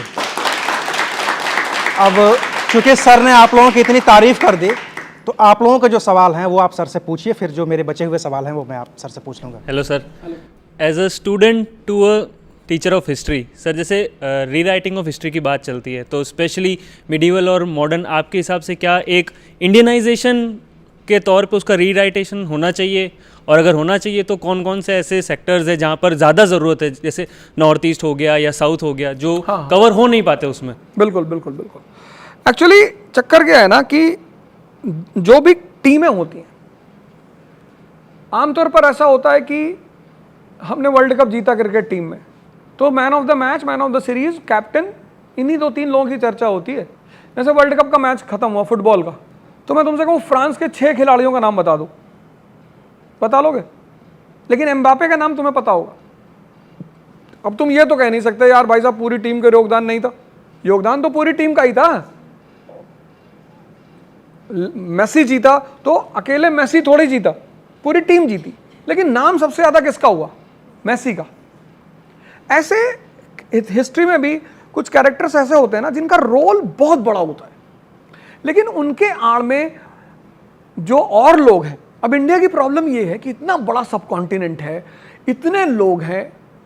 जैसे तुम छुट्टी को ही ले लो, अब गांधी जयंती है, अंबेडकर जयंती है, अब सब धीरे धीरे खड़े हो रहे हैं कि भैया हमारे महापुरुष को भी तो दो। फिर तो ऐसे 120 दिन कंट्री में छुट्टी हो जाएगी, 150 दिन, 365 हो जाएगी, उससे हो जाएगी। ज़्यादा महापुरुष अब गवर्नमेंट को क्या करना चाहिए? तुम्हारी पॉइंट बात कर रहा हूं। अब गवर्नमेंट को यह करना चाहिए कि जैसे 2 अक्टूबर गांधी जयंती, उस दिन हम गांधी जी के सम्मान में 2 घंटे और काम करेंगे, रिवर्स पॉलिसी मार देनी चाहिए। फिर देखो कितने लोग छुट्टी मांगने आते हैं। अंबेडकर जयंती के दिन हम सिर्फ ट्री प्लांटेशन करेंगे, गवर्नमेंट ऐसे ऐसे प्रोग्राम्स डिजाइन कर दे, छुट्टी कोई नहीं होगी, सब ऑफिस आएंगे, सब काम करेंगे। तो रीराइटिंग होनी चाहिए समय समय पर। न्यू थॉट्स आते हैं, न्यू स्कूल्स आते हैं, न्यू स्टडीज आते हैं, उससे हमारा, जैसे अभी जो न्यू एनसीईआरटीज है, हमने जो एनसीईआरटी पढ़ी थी सतीश चंद्रा, विपिन चंद्रा वगैरह वगैरह, और ये जो अब एनसीईआरटीज हैं जो थीम बेस्ड है, हमने उस तरह सोचा नहीं था। अर्बनाइजेशन, तो अगर ये रीराइटिंग नहीं होती तो ये नया स्कूल ऑफ थॉट कैसे आता? तो डेवलपमेंट ही तो लाइफ है, तो रीराइटिंग होनी चाहिए, पर उसका एजेंडा क्या होना चाहिए? डेवलपमेंट, कि हम और चीज़ों को इंप्रूव करें और आगे बढ़ें। आईफोन 15 आ गया ना, तो कुछ नए फीचर लेकर ही आया होगा। तो ऐसे डेवलपमेंट होना चाहिए, ऐसी रीराइटिंग होनी चाहिए, कुछ नए फीचर आने चाहिए, कुछ नई चीज़ें आनी चाहिए जो समाज को, सोसाइटी को, नेशन को डेवलप करें। होना चाहिए। जैसे हमारे कल्चर है, इंडियन हिंदू कल्चर है, इंडियन कल्चर है, टेम्पल वम्पल कौन जानता है? हमने कितना निगलेक्ट किया अपने टेम्पल आर्किटेक्चर को, आयुर्वेदा को कितना निगलेक्ट किया हमने। हमारा लिटरेचर इतना रिच लिटरेचर है पूरी दुनिया का, मतलब लिटरेचर सबको पढ़ना चाहिए। मतलब तुम लोगों को लिटरेचर से तो जरूर लगाव रखना चाहिए। पोयम है, स्टोरीज हैं, नॉवेल्स हैं। रामधारी सिंह दिनकर हैं, मैं जब भी कभी परेशान होता हूँ कोई एक लाइन उनकी उठा लेता हूँ, प्रसादों के कनकाब शिखर होते कबूतरों के ही घर। ना जो बड़े बड़े महलों में लोग रह रहे हैं, कितनी लग्जरी में रह रहे हैं, और लग्जरी आदमी को बर्बाद करती है। नेसेसिटी होनी चाहिए, लग्जरी नहीं। प्रसादों के कनकाब शिखर होते कबूतरों के ही घर, महलों में गरुड़ न रहता है, कंचन पर कभी न सोता है, रहता वो कहीं दरारों में, रहता वो कहीं पहाड़ों में, शैलों की फटी दरारों में। ये एक मैसेज है कि तुम्हारे सपने जितने बड़े हैं, तुम्हारा संघर्ष भी उतना बड़ा होगा। जितना संघर्ष बड़ा होगा उतनी शक्ति पैदा होगी। तो रीराइटिंग होनी ही चाहिए, पर उसका मॉडल क्या होना चाहिए? आईफोन 15 वाला, कुछ तो बेहतर हो, कुछ तो बेहतर हो, ये मॉडल होना चाहिए। नमस्कार जी, मेरा नाम जावेद है। पिछले एक पॉडकास्ट में आपने कहा था कि पार्लियामेंट में आईएएस को होना ज़रूरी है, और अभी करंट सिनेरियो देखें तो अभी बहुत ही कम है। तो इसकी क्या वजह है? जनता की नासमझी समझें या फिर पढ़े लिखे लोग नहीं आ पा रहे हैं इस? नहीं, नासमझी तो नहीं है जनता की, लेकिन अभी तो कई सारे आईएएस ऑफिसर हैं हमारी पार्लियामेंट में, ऐसा नहीं है। बहुत सारे लोग हैं, और बहुत सारे लोग अब जा रहे हैं। जैसे तुम तमिलनाडु अगर देखो तो वहाँ पे एक बहुत एमर्जिंग लीडर है बीजेपी का, अन्नामलाई। आईपीएस था वो आदमी, he was an IPS, very dynamic officer, Karnataka cadre का ऑफिसर था, उसको सिंघम बोलते थे कर्नाटका में। तो ऐसे अब लोग टर्न हो रहे हैं। पहले क्या था कि लोगों को लगता था कि ठीक है यार, नौकरी कर लेंगे, क्या ज़रूरत है बवाल करने की। अब मैंने कहा ना, तुम्हारी जनरेशन आ रही है, ये जो मिलेनियल्स थे ना, इनका ओरिएंटेशन ऑफ लाइफ ही अलग था। अब तुमको चाहिए इंडस्ट्री, अब ये जनजी ऑडियंस है। हाँ, अब तुम पूछोगे सरकार से कि हम कहाँ नौकरी करें, ऑक्सीजन क्यों नहीं है, दवा क्यों नहीं है। अब तुम क्वेश्चन करोगे, पढ़े लिखे लोग हो ना, और वो भी एआई जनरेशन, आर्टिफिशियल इंटेलिजेंस। कोई नेता बदतमीजी किया, फोटोशॉप करके लगा दिया कुत्ते के ऊपर बैठा हुआ, वो भी चिल्ला रहा कि अरे भैया सूडान की आईडी से कहीं लगा दिया तुमने। एक लड़के ने मुझको फ़ोन किया, कहा गुरुजी हमसे बात कर लो, मैं बहुत मास्टर हूँ इस सब खेल का। अरे मैंने कहा भैया काय परेशान कर रहे हो। तो तुम्हारी जनरेशन तो दूसरे लेवल पे फाइट करेगी ना, तो आएंगे धीरे धीरे लोग, और तुम कोशिश करो कि तुम ही आओ, सिलेक्शन लो, क्योंकि हमें लोगों से अपील करने से अच्छा एग्जाम्पल बनना चाहिए। एग्जाम्पल लोगों को बहुत प्रभावित करता है। आएंगे लोग धीरे धीरे। अब माहौल बहुत चेंज हो रहा, बहुत ज़्यादा। 24 तो नहीं, लेकिन 29 का इलेक्शन इंडिया की डेस्टिनी को चेंज करेगा। तुम्हारी उम्र कितनी है? अरे फिर तो तुम वोट दोगे। चलो बताओ। Good evening, sir. Sir, I have been your student since a long time. Sir, you play a very important role, like aspirants like me and many such others, as you are a very influential person. So many youth, aspirants and even parents follow you. So I would like to ask you your suggestions which you would like to prefer to give to this generation and parents as well. तो दुनिया में कुछ laws होते हैं, laws जैसे physics में है, chemistry में, ऐसा लाइफ में भी है। तो जिंदगी में एक लॉ है P=P। तुम अपनी जिंदगी की प्रायोरिटीज सेट करो। ये जितने भी लोग उलझे हुए हैं ना, इनके पास प्रायोरिटीज नहीं है। पहले क्या करना है, फिर क्या करना है।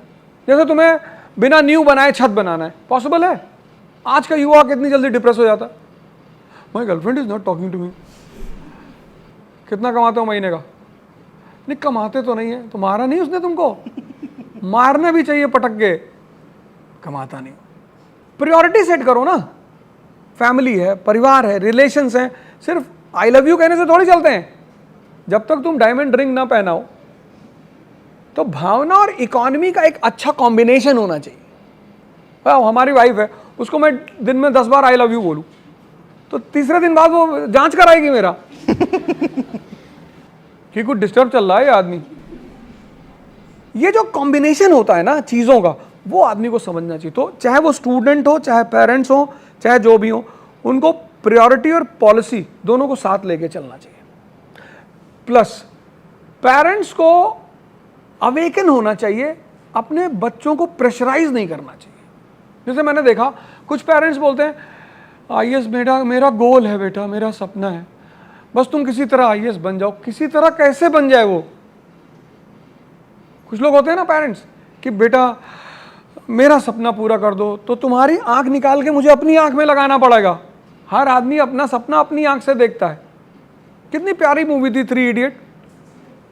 उस मूवी ने सबको मैसेज दिया, टीचरों को दिया, पेरेंट्स को दिया, स्टूडेंट्स को दिया। वो मूवी मुझे तो लगता है कि वो मूवी एक ऐसी मूवी थी, मतलब जो रैंचो मॉडल है ना, वो क्या मॉडल है, इमीडिएट किसी सिचुएशन को कैसे हैंडल करना है। शादी में जब पकड़ जाते हैं ये लोग खाना खाते हुए, अब तीनों टर्न होते हैं, तो तुम तीनों का बिहेवियर देखो। राजू और फरहान तो खत्म, लेकिन रैंचो इमीडिएटली अपने आप को वो करता मैनेज। पूछता किसकी तरफ से आया, कहता साइंस की तरफ से सर। यही तो पर्सनालिटी है।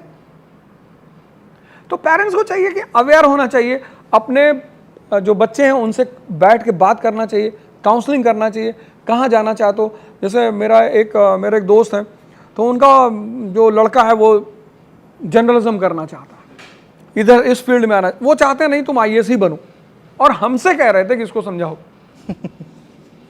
फिर मैंने उसको मैसेज किया कि देख मैं तुझे कुछ समझाऊंगा, तुम समझना मत।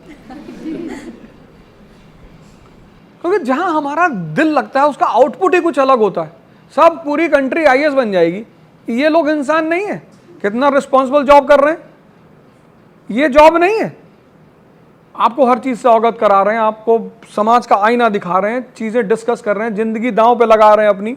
तो सारे जॉब हैं, सारे वो होना है। माँ बाप को थोड़ा, अब 70s की जनरेशन नहीं है, अब जनरेशन एआई की है, और ये बात माँ बापों को एक्सेप्ट करना चाहिए। बच्चों से बैठना चाहिए, बोलना चाहिए, बात करना चाहिए उन्हें। कभी कभी चूंकि बच्चों के, जैसे तुम्हारे और मेरे बीच में किस बात का फ़र्क है, एक्सपीरियंस का। जैसे मैं लड़कियों को बोलता हूँ, जो लड़कियाँ हैं स्पेशली, उनको मैं बोलता हूँ, उनको मैं कहता हूँ कि देखो तुम लोग को आईएएस बनना चाहिए। लड़कियों को मैं बोलता हूँ कि तुम लोग को आईएएस बनना चाहिए। क्यों? क्योंकि पावर ही है जो तुम्हें इस कंट्री में रिस्पेक्ट दिलाएगी। ये अमेरिकन सोसाइटी नहीं है। यहां आदमी कैपिटलिस्ट हो गया है, पर माइंडसेट उसका फ्यूडल ही है। वो चाहता है मेरी जो पड़ोस वाले की वाइफ है वो बिकनी में टहले, और मेरी वाइफ। तो अगर तुमको इस कंट्री में इज्जत से जीना है तो तुम्हें पावर लेनी पड़ेगी। मतलब तुम्हें अगर लगता है कि मुझे ऐसा मैं कर ले जाऊंगी, तो तुम्हें करना चाहिए। तो लड़कियों को मैं स्पेसिफिकली बोलता हूं कि तुम्हें करना चाहिए। और क्योंकि डाउरी है, अब आईपीएस से कौन डाउरी लेगा? ले लेते हैं सर, लेकिन यूपी बिहार में अब भी वो रिच जो फैमिलियां होती हैं वो अपने सम्मान में देती हैं। इंडिया में डाउरी तो है ही है, उसके पीछे रिच फादर्स भी बहुत जिम्मेदार हैं।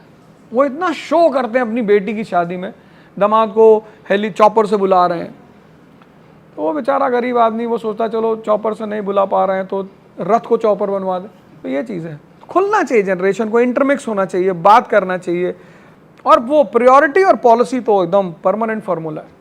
सर जैसा कि आपने बोला कि आप 2024 के चुनाव लड़ेंगे, तो क्या मैंने बोला नहीं, मैंने ऐसे तो क्या बदलाव सर आप देखना चाहते हैं अगले चुनाव के बाद? देखो मैं कुछ चीज़ें जिनमें जीवन में मैंने कभी बिलीव नहीं किया, उसमें से एक है वादा करना। वादा तोड़ने के लिए किया ही जाता है, लेकिन अगर गलती से मैं पार्लियामेंट में बैठ गया और दुर्भाग्य से कोई पद मेरे पास आ गया, तो मैं इस देश की जिसमें सबसे ज़्यादा परिवर्तन करूंगा वो है एजुकेशन। एग्ज़ाम तो मैं ख़त्म ही कर दूंगा एकदम से, कि कोई एग्ज़ाम नहीं होगा। इसका ये मैसेज तो नहीं है सर कि आप आम आदमी पार्टी की तरफ जा रहे हैं, वन नेशन जो बच्चों के ऊपर एक प्रेशर है मैं देखता हूँ नर्सरी के बच्चे, नर्सरी में क्या पता उसको आईएएस क्या होता है। सर ये हमारा लड़का आईएएस बनेगा, वो छोटा सा बच्चा, वो मुझे ऐसे घूरता रहता है कि भाई तुम भी टॉर्चर करोगे। मैं कहता नहीं बेटा आ जाओ। और कहता क्या होता है अंकल आईएएस में? मैंने कहा शूटिंग सिखाते हैं, हॉर्स राइडिंग, मारना। अब मैं करूँगा प्रिपरेशन। तो मैं क्योंकि किसी भी समाज, परिवार, देश में जब भी बदलाव आया है तो वो एजुकेशन की वजह से आया। तो मेरा सारा ओरिएंटेशन होगा एजुकेशन पे। एजुकेशन वाली बात चलिए सर, तो आप एक स्कूल खोलने वाले थे प्रयागराज में, पिछले कुछ वीडियोस में मैंने आपकी बात हुई थी। नहीं, मैं खोलने वाला हूँ, अभी उस पर काम चल रहा है, तो कुछ टेक्निकल चीज़ें रुकी हुई हैं, इसलिए मामला थोड़ा सा रुका हुआ है। बाकी मुझे स्कूल कॉन्सेप्ट क्या था वो उसका पूरा, चूंकि आप Concept यही है। एजुकेशन की बात कर रहे हैं। मेरा एजुकेशन का कॉन्सेप्ट ये है कि मैं विजन और विवेक मतलब विजडम, मैं इसको ग्रो कराना। मैं चाहता हूं कि जब एक लड़का हम मेरी क्लास में बैठ के पढ़े कि फंडामेंटल राइट क्या है और वो राइट टू इक्वालिटी पढ़े, तो उसको पता चले कि यार राइट टू इक्वालिटी किसके बैकग्राउंड में दी गई है। वो रटे नहीं, वो फ्यूडलिज्म का एक पिक्चर देखे। मैं उसके सामने अफगानिस्तान की फोटो बनाऊंगा, फिर वहाँ के लोगों को दिखाऊंगा कि देखो अफगानिस्तान में इक्वालिटी बिफोर लॉ है। वो कहेगा नहीं है। क्यों नहीं है भाई? क्योंकि कॉन्स्टिट्यूशन नहीं है, वहाँ कोई सिटीजन नहीं है। फिर इंडिया का मैप बगल में बना दूंगा। मैंने कहा हम यहाँ क्या हैं? सिटीजन है। तो सिटीजन है तो उनके राइट्स होंगे। तो मैं चाहूंगा कि उसका एक विजन डेवलप हो, पिक्चराइजेशन, रटना नहीं है। इस मॉडल को मैं प्रमोट करना चाहता हूं। और एजुकेशन ही नहीं, उसकी पर्सनैलिटी। कितने लोग हैं जो बोल ही नहीं पाते? जानकारी बहुत है उनके पास। बहुत जानकारी है। आजकल तो वैसे भी लोग सोशल मीडिया से डरते हैं। हमारे दोस्त हैं, उन्होंने एक वीडियो बनाई, बड़ी अच्छी वीडियो बनाई हिस्ट्री में। उन्होंने मुझे भेजा, मैंने कहा हाँ अपलोड कर दो यूट्यूब पे। उसमें किसी ने नीचे लिख दिया कि अरे ये मास्टर क्या पढ़ाएगा, ये तो बरेली में चेन स्नेचिंग करता था। उन्होंने बेचारे ने वीडियो ही डिलीट कर दी। वो फोटो स्क्रीनशॉट वगैरह लिया और मुझको भेजा, रो रहे थे फोन पे कि यार ये क्या देख रहे हो। तो मैंने कहा ये तो होगा ही, ये तो होना ही है। हमारी वीडियोस में पता नहीं क्या क्या लिखते हैं। मैं तो लिख देता हूँ शानदार, ज़बरदस्त, जिंदाबाद। और बताओ, कुत्ता जब छत से भौंके तो उसको देख के सिर्फ मुस्कुराना चाहिए, क्योंकि तुम्हारी पहुँच नहीं है ना। और अगर पकड़ लिया उसने आके, फिर तो डील कैसे करते हैं सर, क्योंकि आपकी ट्रोलिंग बहुत ज़्यादा होती है। मुझे मजा बहुत आता। कुछ तो मैं खुद ही ट्रोल कराता हूँ। मेरे अपने ट्रोलर्स हैं, मैं उनको मुद्दे देता हूँ, ये लो करो करो करो जल्दी और करो, जैसे लादेन वाला। हाँ, क्योंकि जितना नाम बदनाम होने से होता है उतना नाम किसी और चीज से नहीं। बदनामी is a privilege in this country. तुमको अगर किसी ने कह दिया चोर हो, तुमने कहा हूं, तो फिर वही बैकफुट हो जाता है यार भाई साहब। और लड़कियों को तो और स्ट्रांग होना चाहिए, तुम्हारे ऊपर तो और अटैक होगा, तो तुमको तो और होना चाहिए। तो ये ऐसी कंट्री है जहां पर तुम जितना, अगर तुम डिफेंसिव हुए कि नहीं नहीं भाई साहब मैं भाई साहब ऐसा नहीं करता हूँ, सब तुम्हारे पीछे पड़ जाएंगे। नमस्ते सर, मेरा क्वेश्चन आपसे है कि आपने एक वीडियो में बोला है कि मैं चाहता हूँ चंद्रशेखर जो हैं कि यूपी के, वो प्रधानमंत्री बने। तो खैर ये अगर वो प्रधानमंत्री बन जाएंगे तो फिर जो कश्मीर से कन्याकुमारी तक पैदल यात्रा कर रहे हैं, या कभी किसान के पास जा रहे हैं, या फिर कभी कूली बन जा रहे हैं, कहिए राहुल गांधी की बात। राहुल गांधी के बारे में ही मैं बात कर रहा हूँ, तो क्या ये उनके लिए नाइंसाफ़ी नहीं होगी? मैं चंद्रशेखर आज़ाद को इसलिए कहता हूँ प्रधानमंत्री बनने के लिए, मैं चाहता हूँ कि वो दलित प्रधानमंत्री बने पहले, जिनके लिए लड़ रहे हैं, और जातिवाद को ख़त्म कर दें। मैं उनसे ये आशा रखता हूँ। राहुल जी प्रधानमंत्री बनेंगे या नहीं बनेंगे, वो इस देश की जनता डिसाइड करेगी कि भाई अब वो जनता है, वो तो देख ही रही है सब कि भाई इतना मेहनत कर रहे हैं, सब कुछ कर रहे हैं, तो कोई बात नहीं, वो तुम जनता के ऊपर छोड़ दो। चंद्रशेखर आज़ाद जी को मैं ये चाहता हूँ कि भाई वो बने, उनको सब लोग वोट करें, उनकी पार्टी 400 सीट पाए और हमको अपना सलाहकार बना ले और वो जातिवाद को खत्म कर ले। और आप गृह मंत्री बन जाओ सरकार। नहीं, मैं तो सलाहकार बनने की बात कर रहा हूँ। क्योंकि जगजीवन राम तो नहीं ही बन पाए। आप ये चाहते हैं कि कौन दलित नेता दिख रहा है सर आपको, पूजा, चूंकि आप इतिहास के चलिए, तो ये गलत है दलित नेता, हिंदू नेता, ब्राह्मण नेता कहना। अब तो चूंकि हम उस दौर से गुजर रहे हैं, इसलिए ऐसी बातें होती हैं। मेरी मानना ये है कि नेता का मतलब है कि गांधी जी जब कोई मुद्दा बनाते हैं, सॉल्ट सत्याग्रह 1930 राउंड टेबल कॉन्फ्रेंस होने जा रही लंदन में, अंबेडकर जी, मालवीय जी सब वहाँ मौजूद हैं। रैमसे मैकडोनल्ड प्राइम मिनिस्टर है, बुलाता है वो इन लोगों को, बुलाता है सारे लीडरों को, कहता है यार अगर गांधी जी को ना बुलाएं तो कुछ बुरा तो नहीं होगा। अरे बोले बाबूजी कोई बुरा नहीं होगा, ये अंबेडकर साहब 30% लोग इनके फॉलोवर हैं, बोले ये मालवीय 30% इनके, बोले ये जिन्ना साहब 30% इनके, बोले 90% के फॉलोवर तो यहीं पे हैं। तो गवर्नमेंट ने कहा कोई बात नहीं, कोई कांग्रेस से बात नहीं करेगा, खत्म। तो फर्स्ट राउंड टेबल कॉन्फ्रेंस में कांग्रेस नहीं गई। और गांधी जी ने क्या मुद्दा उठाया, नमक सत्याग्रह। अब नमक मुसलमान थोड़ी कह सकता है कि सफेद है भैया, सफेद जन्नत में उसके एक्सेप्टेबल नहीं है भैया। नमक तो एक ऐसी कमोडिटी है जिसको औरत को तो कम से कम खाना ही है, क्योंकि ज़्यादातर महिलाएं लो बीपी का शिकायत होती है। इसको बोलते हैं लीडरशिप। हर आदमी तुमसे जुड़ा हुआ है, हर आदमी को लगता है कि तुम मेरे कॉज के लिए, तुम जनता के लिए लड़ रहे हो, देश के लिए लड़ रहे हो। बाकी तो जंगल में ऐसा होता है कि ये शेरों के राजा, ये हिरनों के राजा, ये भेड़ों के राजा हैं। डेमोक्रेसी में, नेशन में ये थोड़ी होता है, वहाँ तो एक लीडरशिप होती है with a goal, mission, objective. Sir मेरा सवाल ये है कि इधर बीच एक टॉपिक चल रहा है अखंड भारत का, तो सर क्या आपको लगता है फिर से एक बार अखंड भारत हो पाएगा, ये पॉसिबल है या फिर ये सिर्फ बातें बन के रह जाएंगी? नहीं नहीं, एकदम पॉसिबल है, बिल्कुल पॉसिबल है, क्योंकि हमारा अखंड भारत का मतलब ये है सिल्क रूट पे कब्जा। देखो अखंड भारत यहाँ पे एक वर्बल कॉन्सेप्ट नहीं है, बड़ा प्यारा कॉन्सेप्ट है। रूट ABC, नॉर्दर्न पाथ पूरा, फिर silk route China, Iran, Saudi Arabia, Europe, फिर ये नॉर्दर्न पाथ तक्षशिला से लेकर पूरा बांग्लादेश। तो अगर तक्षशिला से लेकर बांग्लादेश तक हमारा पूरा एरिया बन गया, कॉरिडोर बन गया, तो साउथ चाइना सी फिर हमारा रहेगा, वो इंडो चाइना में हम बैठेंगे, वो पूरी बेल्ट जो है पैसिफिक की वो हमारे पास रहेगी। तो ये इकोनॉमिक कॉन्सेप्ट है बेसिकली, आम जनता उसे नहीं समझ पाती। चाइना क्या कर रहा है? CPEC क्या है? China Pakistan economic corridor, silk route पे कब्जा ही तो है। और अगर सिल्क रूट पे चाइना कब्जा हो गया तो हम तो एनर्जी से स्टार्व हो जाएंगे, और अगर हम एनर्जी के लिए स्टार्व्ड हुए तो फिर हम तो उसकी मर्जी पे आ जाएंगे, हम तो उसके डिपेंडेंट हो जाएंगे। तो अखंड Bharat is a very good concept regarding economic empowerment of this country. तो नक्शे वाला नहीं है कि नक्शा खींच करके अफगानिस्तान तक ले जाते हैं कि समुद्रगुप्त वहाँ तक। नहीं नहीं नहीं, वो हम दोस्ती करके हाथ मिलाकर, या कोई उधर से आना चाहे, मान लो जैसे पाकिस्तान कहते हैं कि भैया हम वापस आ रहे, आओ, तो हम बुला लेंगे उन्हें, कोई बात, पर वो बनना ही बनना है, तभी सबका विकास होगा, वैसे उसके बिना सब परेशान रहेंगे। सर मैं जामिया मिलिया इस्लामिया से सर जर्नलिज्म का छात्र हूँ। सर आप इतिहास पढ़ाते हैं, तो सवाल इतिहास से रिलेटेड है कि सर 1947 से लेकर 2023 तक कोई एक इतिहास ऐसा जिसे पूरे देशवासियों को गर्व करना चाहिए, और एक इतिहास ऐसा कि सबको शर्म करना चाहिए सर, आपके हिसाब से? सर देखो भैया, परसों को दुबई जाना है, आपको सर यूथ फॉलो करता है सर आपकी बात? नहीं, निश्चित तौर पर देखो बड़ी सारी घटनाएं हैं, बांग्लादेश की घटना है जिसको सबको गर्व करना चाहिए, एकदम गर्व करना चाहिए। मतलब एक अचीवमेंट है, पॉलिटिकल अचीवमेंट है, लिबरलाइजेशन है, ठीक है, अच्छा मोड़ आया। फिर राजीव गांधी का जो हमारा वो था, बड़ी सारी घटनाएं, कोई एक घटना ऐसी स्पेशल, लेकिन मैं तो बांग्लादेश को अचीवमेंट मानता हूँ।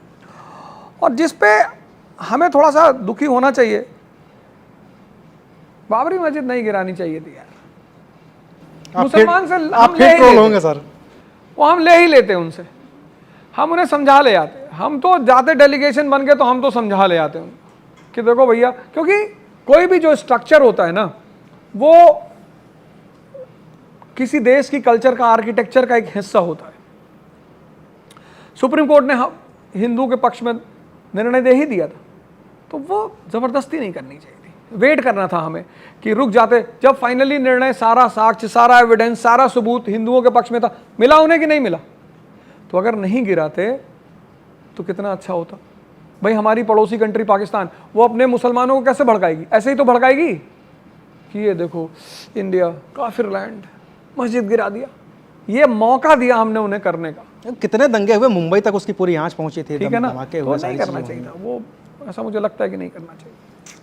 सर मैं ये पूछना चाहती हूँ, जैसे अभी हमारे करियर की स्टार्टिंग हुई है, तो काफ़ी मेरे दोस्त और मैं भी, हम ऐसे हैं जो अभी डिसाइड नहीं कर पाए कि हमें कहाँ जाना है। जैसे अगर कोई एग्जाम भी तैयार, कहीं जा रहे हो घूमने? नहीं, अच्छा, मतलब कौन सी फील्ड में जाना है, कौन सा, फील्ड मतलब में, अच्छा, अपना कौन सी करियर डिसाइड नहीं कर पाए, मतलब कंफ्यूज हैं, काफ़ी चीज़ें एक्सप्लोर करना चाहते हैं। ना ना, अच्छा हाँ ठीक, तो हाँ, तो यही सवाल है।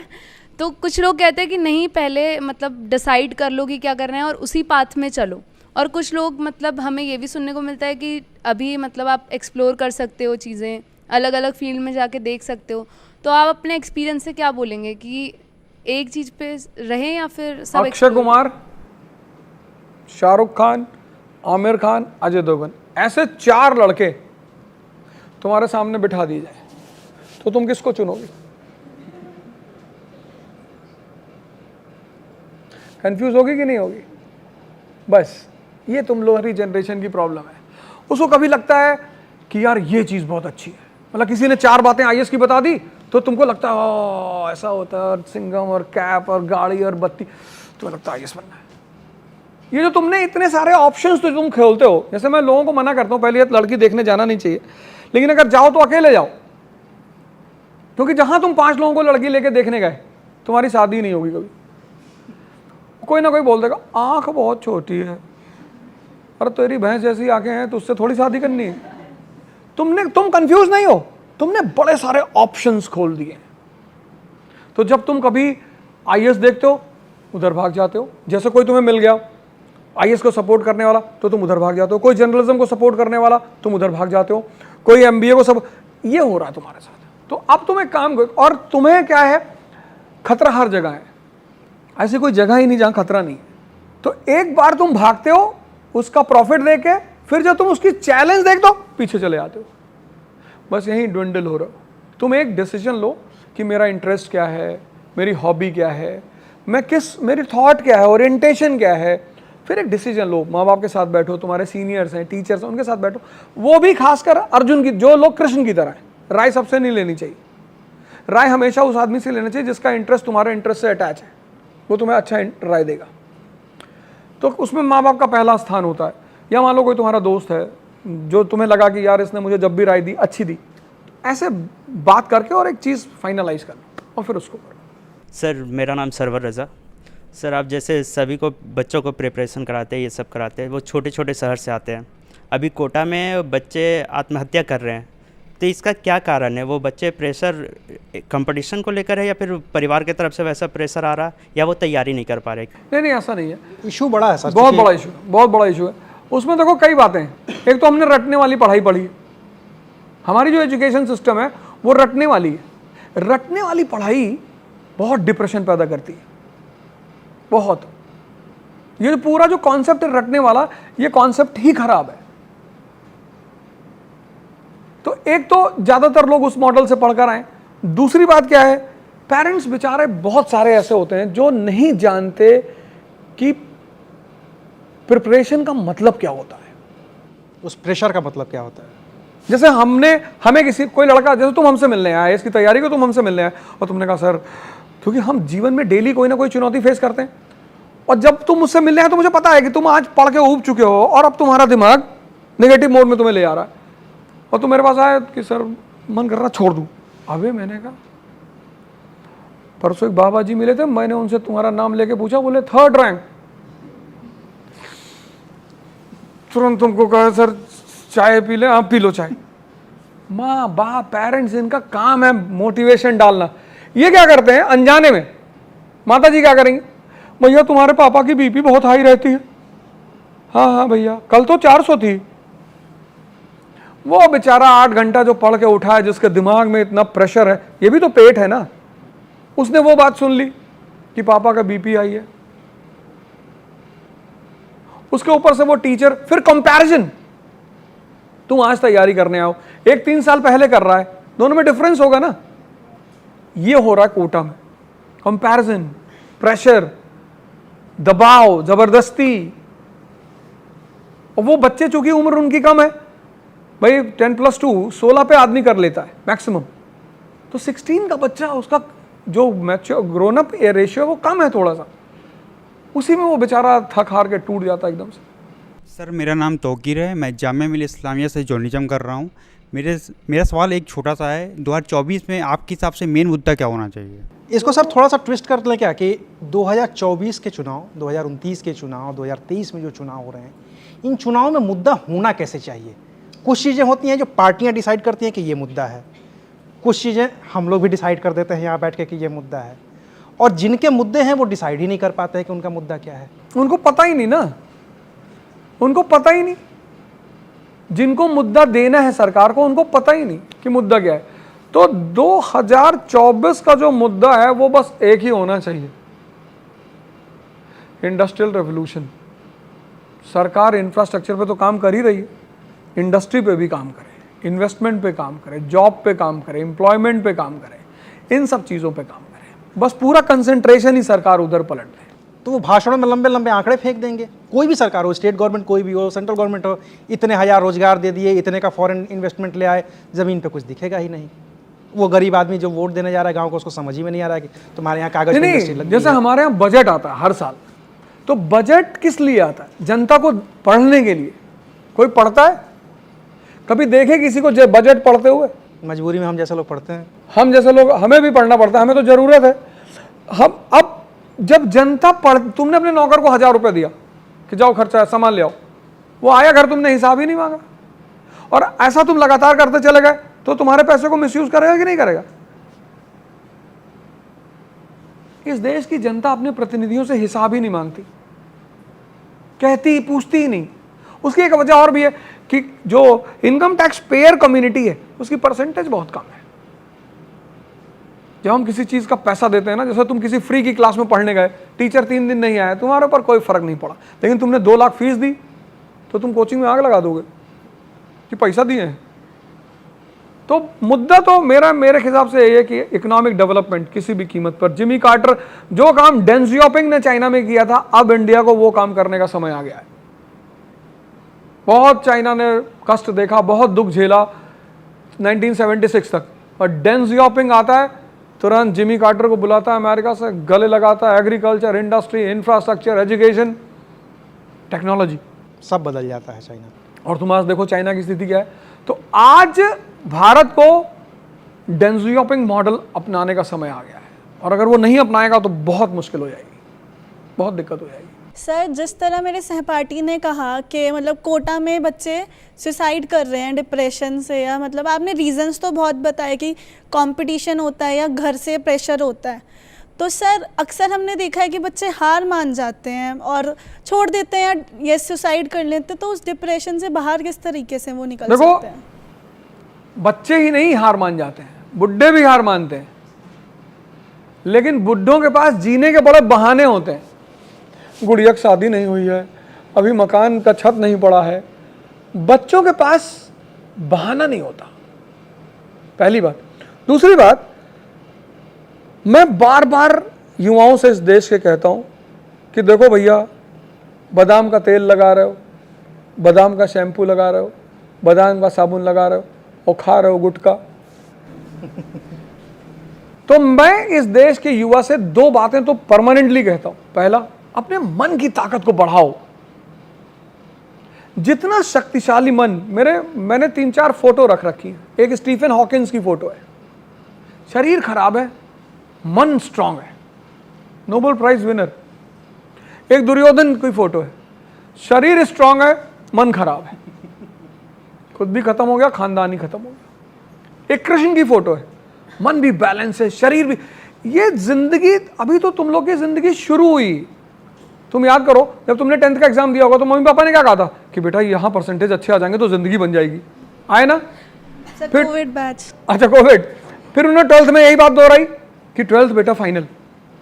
फिर क्या बोला कि बेटा अगर IIT IIM और यहाँ वहाँ हो जाएगा तो। अभी क्या बोलेंगे पता है? अभी तुम कुछ बन जाओगे फिर बोलेंगे देखो बेटा ठीक है पत्रकार हो गए हो, लेकिन जो जलवा टीना दाबी का है,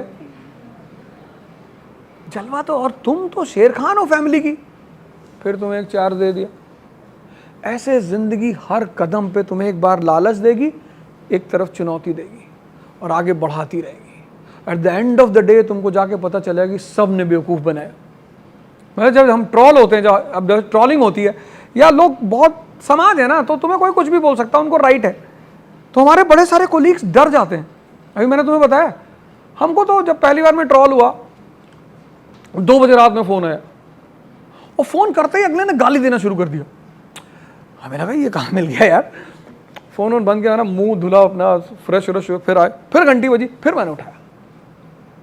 फिर तो जो पलट के मैंने देना शुरू किया,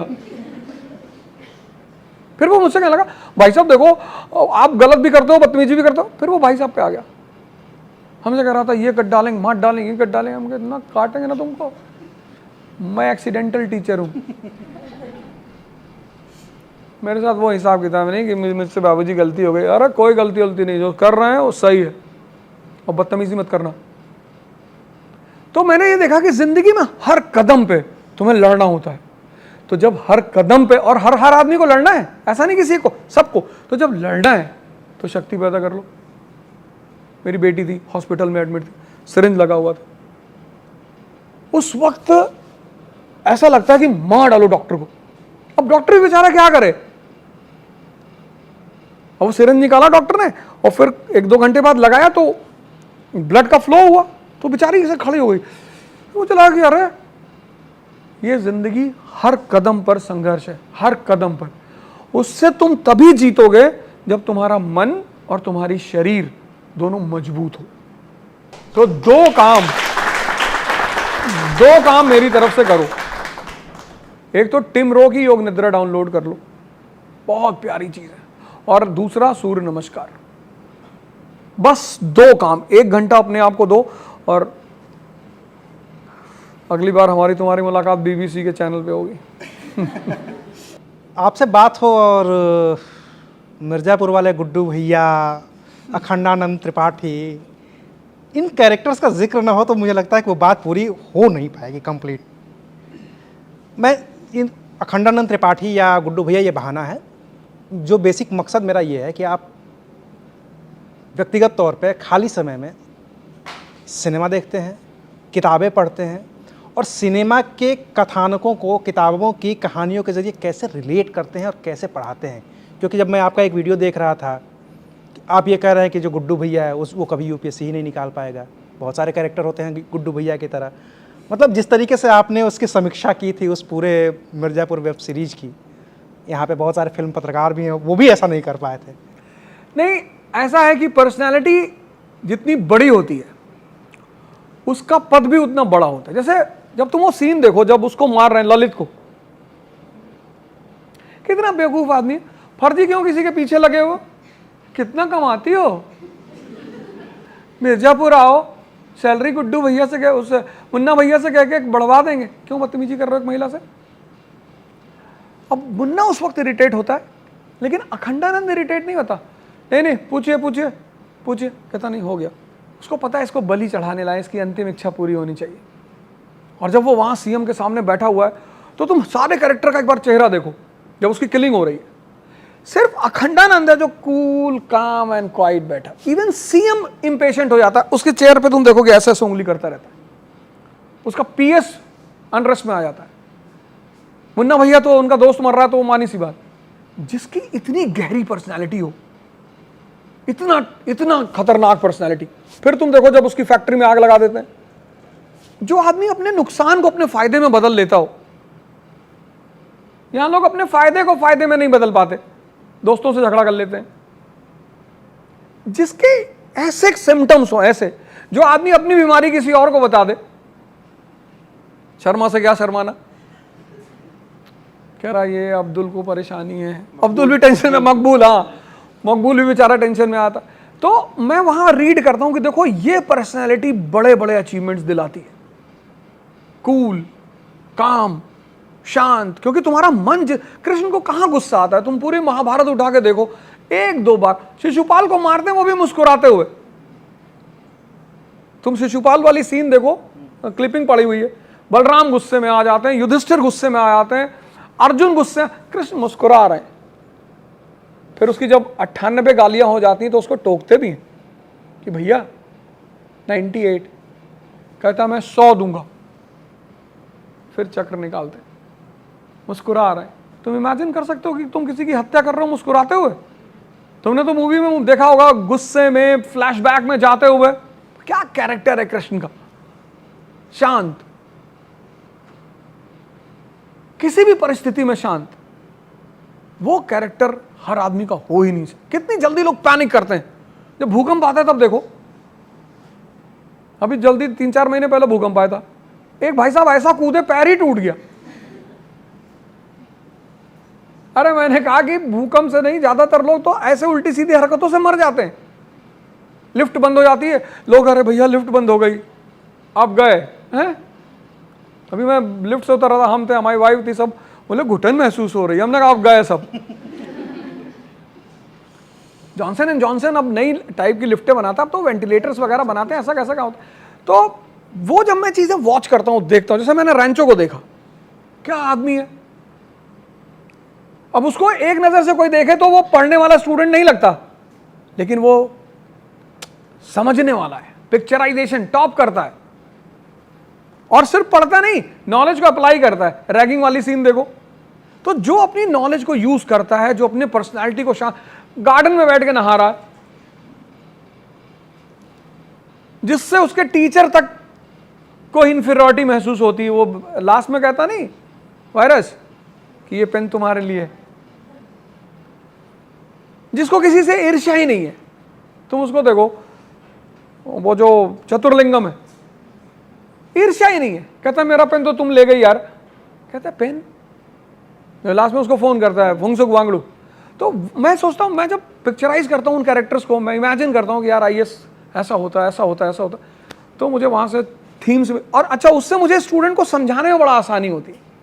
जैसे मैंने खड्डानंद का यूपी बिहार तुरंत समझ जाता है, क्या समझ गया, समझ गया, समझ गया। पैनिक नहीं होना, घबराना नहीं है, शांत होना है। सर सवाल यह है कि जैसे कहा जाता है कि अगला जो विश्व युद्ध होगा वो इंफॉर्मेशन और नैरेटिव के बेसिस पे लड़ा जाएगा, तो दुनिया भर की जितनी भी सरकारें हैं उनकी कोशिश रहती है कि जितना हम इंफॉर्मेशन दे रहे हैं लोग उतना ही कंज्यूम करें। तो जब आप पढ़ाते हैं तो आप इस चीज़ का ध्यान रखते हैं या आपको एक डर रहता है कि मुझे कहीं राइट विंग लेफ्ट विंग वाला लेबल ना मिल जाए, ऐसा कुछ ना हो जाए? वो तो ऑलरेडी मिल ही चुका है, पर चूंकि मैं दोनों पक्ष से बोलता हूँ इसलिए आज तक लोग कंफ्यूज हैं कि ये है किस विंग का। फिर मैंने कहा ना कि मुझे तो सुमित सरकार पढ़ानी है क्योंकि वो भी डेवलपमेंट हो रहा है, विपिन चंद्रा भी पढ़ानी है। तो मेरे वीडियोस से वो विंग वाली बात नहीं निकालते, वो मेरे वीडियो से कंट्रोवर्शियल पॉइंट्स निकालते। वो तो चंखे निकालेंगे ना, सिर्फ एक लाइन। वो पढ़ाने वाले मुद्दा नहीं निकालते, वो जो कंट्रोवर्शियल मेरे स्टेटमेंट्स, जैसे मैंने कह दिया कि भाई बाबरी मस्जिद नहीं गिरानी चाहिए, उसको अब निकाल लेंगे, गिलानी फील हो रहा है इसको, ये सब करते हैं। मुसलमानों के मसीहा बन रहे हैं, मुसलमानों के मसीहा बन रहे हैं, रामपुर से चुनाव लड़ेंगे। पर अगर हम नहीं बोलेंगे मुसलमानों की तरफ से, तो वो असफाकुल्ला खान जैसे लोग, वो APJ कलाम जैसे लोग, वो अब्दुल हमीद जैसे लोग, वो सिराज जो बॉलर है, इंडियन बॉलर, तो अगर वो मुझे सुनेगा तो उसको लगेगा कि यार मेरा ये हिंदू भाई हमारी तरफ से बोलता है, तभी तो इंटीग्रिटी बनेगी, तभी तो इंटीग्रिटी बनेगी, तभी तो उसको लगेगा कि नहीं यार हम इस देश में अकेले नहीं हैं, हमारी तरफ से भी बोलने वाले लोग हैं, इसलिए मैं बोलता हूँ। हेलो सर, मेरा नाम आकांक्षा है। मेरा क्वेश्चन आपसे रिजर्वेशन पर है। मतलब आप जैसे बोलते हैं UPSC के भी स्टूडेंट होते हैं और बहुत सारे पीछे बैकग्राउंड से स्टूडेंट आते हैं, तो उसमें रिजर्वेशन क्यों दी जाती है स्टूडेंट को? रिजर्वेशन के खिलाफ नहीं बोल रही हूँ, बट एक चीज़ होती है ना कि जब स्टूडेंट को आप ट्रीट कर रहे हो तो सारे स्टूडेंट को इक्वल ट्रीट करो। आप किसी को 50% रिजर्वेशन दे रहे हो और किसी को 10% रिजर्वेशन भी नहीं मिल रही है। दोनों स्टूडेंट एक ही चीज़ की तैयारी कर रही है। मैं भी UPSC की तैयारी कर रही हूँ, मेरी फ्रेंड भी UPSC की तैयारी कर रही है, उसकी 60% में सिलेक्शन हो रही है और मेरी 80% में सिलेक्शन नहीं हो रही है। तो इसके पीछे क्या रीज़न है और क्यों इतनी रिजर्वेशन को इतनी रिजर्वेशन दो आप, मैं मना नहीं कर रही हूँ गवर्नमेंट से कि रिजर्वेशन आप मत दो, बट ऐसा एजुकेशन बेसिस पे मत दो। अगर आपको ट्रीट करना है तो सारे स्टूडेंट को इक्वली ट्रीट करो। चलो खैर, ये बात तो मैं तुम्हारी पहुँचाऊँगा संसद तक, लेकिन मैं एक सोल्यूशन हमेशा बोलता हूँ, जिसको भी चाहिए कि रिजर्वेशन ख़त्म हो जाए या इकोनॉमिक बेसिस पे हो जाए, उसको कास्ट सिस्टम के खिलाफ आवाज़ उठानी चाहिए। बहुत सिंपल तरीका है रिजर्वेशन खत्म करने का। जिस दिन अपर कास्ट इंडिया का कास्ट सिस्टम के खिलाफ खड़ा हो जाएगा ना, लोअर कास्ट रिजर्वेशन छोड़ देगा, कहेगा जाओ ठीक।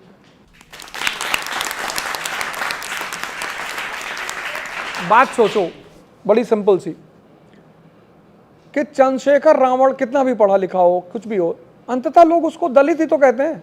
क्यों कहते हैं भाई? वो भी तो इंडिया का सिटीजन है, कहीं ना कहीं तो उसको अंदर से फील होता ही होगा ना। जैसे हम तो फील करते हैं ना इस बात को कि यार जो लोअर कास्ट का आदमी है आज भी हेजिटेट करता है अगर कास्ट बताने की बारी आती है तो। मेरे कई सारे फ्रेंड्स हैं, जब कभी कभी हम ऐसे समाज में पढ़ते हैं, ऐसी जगह पढ़ते हैं जहाँ लोग ज़बरदस्ती कास्ट पूछते हैं, यार तुमने बता दिया मेरा नाम आकांक्षा है, तो कुछ लोग फिर वहाँ पे रुकते नहीं। आकांक्षा, अच्छा तुम्हारे पिता का नाम? कुलदीप। नहीं नहीं, पूरा नाम क्या है? तो वहाँ पर वो आदमी आज भी फील करता है अपना कास्ट बताने में। तो जब इंडिया एक नेशन है, हम उसके सिटीजन हैं, हम सब इंडियंस हैं, तो कास्ट सिस्टम के खिलाफ आवाज़ उठाने में क्या आ जाता है? जहाँ कास्ट सिस्टम खत्म, कास्ट बेस्ड रिजर्वेशन खत्म, इकोनॉमिक बेस्ड रिजर्वेशन में सब आ जाएंगे, हो गया सॉल्यूशन। हेलो सर, मेरा नाम दीपांशी है। मेरा सवाल आपसे ये था कि जैसे कि मेरे पेरेंट्स हैं, मेरे भाई, elder brothers, they all are in different fields. तो वो लोग कहते हैं कि मेरा जो भाई है वो कहता है कि मेरे को यूपीएससी की तैयारी करनी है, तो मम्मा पापा या फिर मेरे रिलेटिव्स कहते हैं कि पढ़ाई के साथ करो, मतलब बैचलर्स के साथ साथ या मास्टर्स के साथ साथ आप अपनी यूपीएससी की तैयारी करो। कुछ लोग सजेस्ट करते हैं कि आप यूपीएससी की तैयारी अपनी ग्रेजुएशन या मास्टर्स होने के बाद करो। लाइक इसमें which is the better way, मतलब कौन सा अच्छा तरीका है, मतलब जहाँ पे इंसान कॉन्सेंट्रेट करके पढ़ सकता है, या फिर वो अपने मास्टर्स के साथ साथ यूपीएससी पे भी कॉन्सेंट्रेट कर सकता है, या फिर उसको थोड़ी प्रॉब्लम्स फेस करनी पड़ेंगी? सिंपल ये है कि यूपीएससी की तैयारी कब करनी चाहिए। अगर 10th के बाद ह्यूमैनिटीज़ छोड़ दी है तो ग्रेजुएशन में करनी चाहिए, क्योंकि 3 साल का समय है, तो तुम्हारा फाउंडेशन बहुत अच्छा हो जाएगा। तुम्हें पता होगा लैटिट्यूड क्या है, लॉन्गिट्यूड, इनर्शिया, एक्सेलरेशन, ये सब शब्द तुम्हें पता होंगे। सुल्तान का मतलब क्या होता है, बादशाह का मतलब क्या होता है, ये सब तुम्हें पता हो जाएगा। फिर जब तुम कोचिंग में बैठोगे ना तो तुम ब्लैंक नहीं होगे। फाउंडेशन तुम्हारे पास होगा, बेस तुम्हारे पास होगा, तो कोचिंग से तुम कनेक्ट करोगे। तो 2 साल तुमने बेस तैयार कर लिया और लास्ट ईयर में तुमने कोचिंग ज्वाइन कर ली, तो 3rd ईयर तुम्हारा कंप्लीट हुआ, कोई एग्जर्शन नहीं, कोई बर्डन नहीं, तुम्हारी तैयारी पूरी हो गई। तुम कॉलेज से बाहर निकले, तुमने 1 साल जमकर प्रैक्टिस की मेंस और प्रीलिम्स की, और फिर जाके पहला अटेम्प्ट दे दो। और अगर बच्चा कॉमर्स बैकग्राउंड से हो तो भी कर रहे। ह्यूमैनिटीज जिसने नहीं पढ़ी है उसे ग्रेजुएशन से करनी चाहिए। सर जाते जाते आखिरी सवाल एक आपसे, और वो जुड़ा है सिनेमा से। क्योंकि हमारे जितने भी आइडियल होते हैं, जो भी हमारे रोल मॉडल्स होते हैं, हम उनको कहीं ना कहीं अपने सिनेमा में देखना चाहते हैं, या सिनेमा के जरिए हम अपने आइडियल्स बना लेते हैं, या जो हमारे आइडियल होते हैं उनको हम सिनेमा में देख लेते हैं। क्रिकेटर्स के धोनी होंगे तो उस पर फिल्म आ गई। एक टीचर थे आनंद कुमार हैं, हाँ, सुपर 30 वाले, बिल्कुल, उन पर भी एक फिल्म आ गई, कैरेक्टर किया ऋतिक रोशन ने। आप भी बहुत सारे लोगों के रोल मॉडल हैं, आप पे फिल्म आएगी तो आपका कैरेक्टर कौन करेगा? पंकज त्रिपाठी एसेंट है ना, एसेंट है। और फिर वो जो फिजिकल मूवमेंट है ना, आंखों का, बॉडी एक्शंस जो हैं, वो काफ़ी कुछ मुझे लगता है कि बहुत कुछ मेल खाता है। तो मुझे लगता है राइट आदमी रहेंगे। तो मैम भी बैठी हुई हैं, उनका भी वो बता दीजिए। उनका बता के झगड़ा थोड़ी करना है।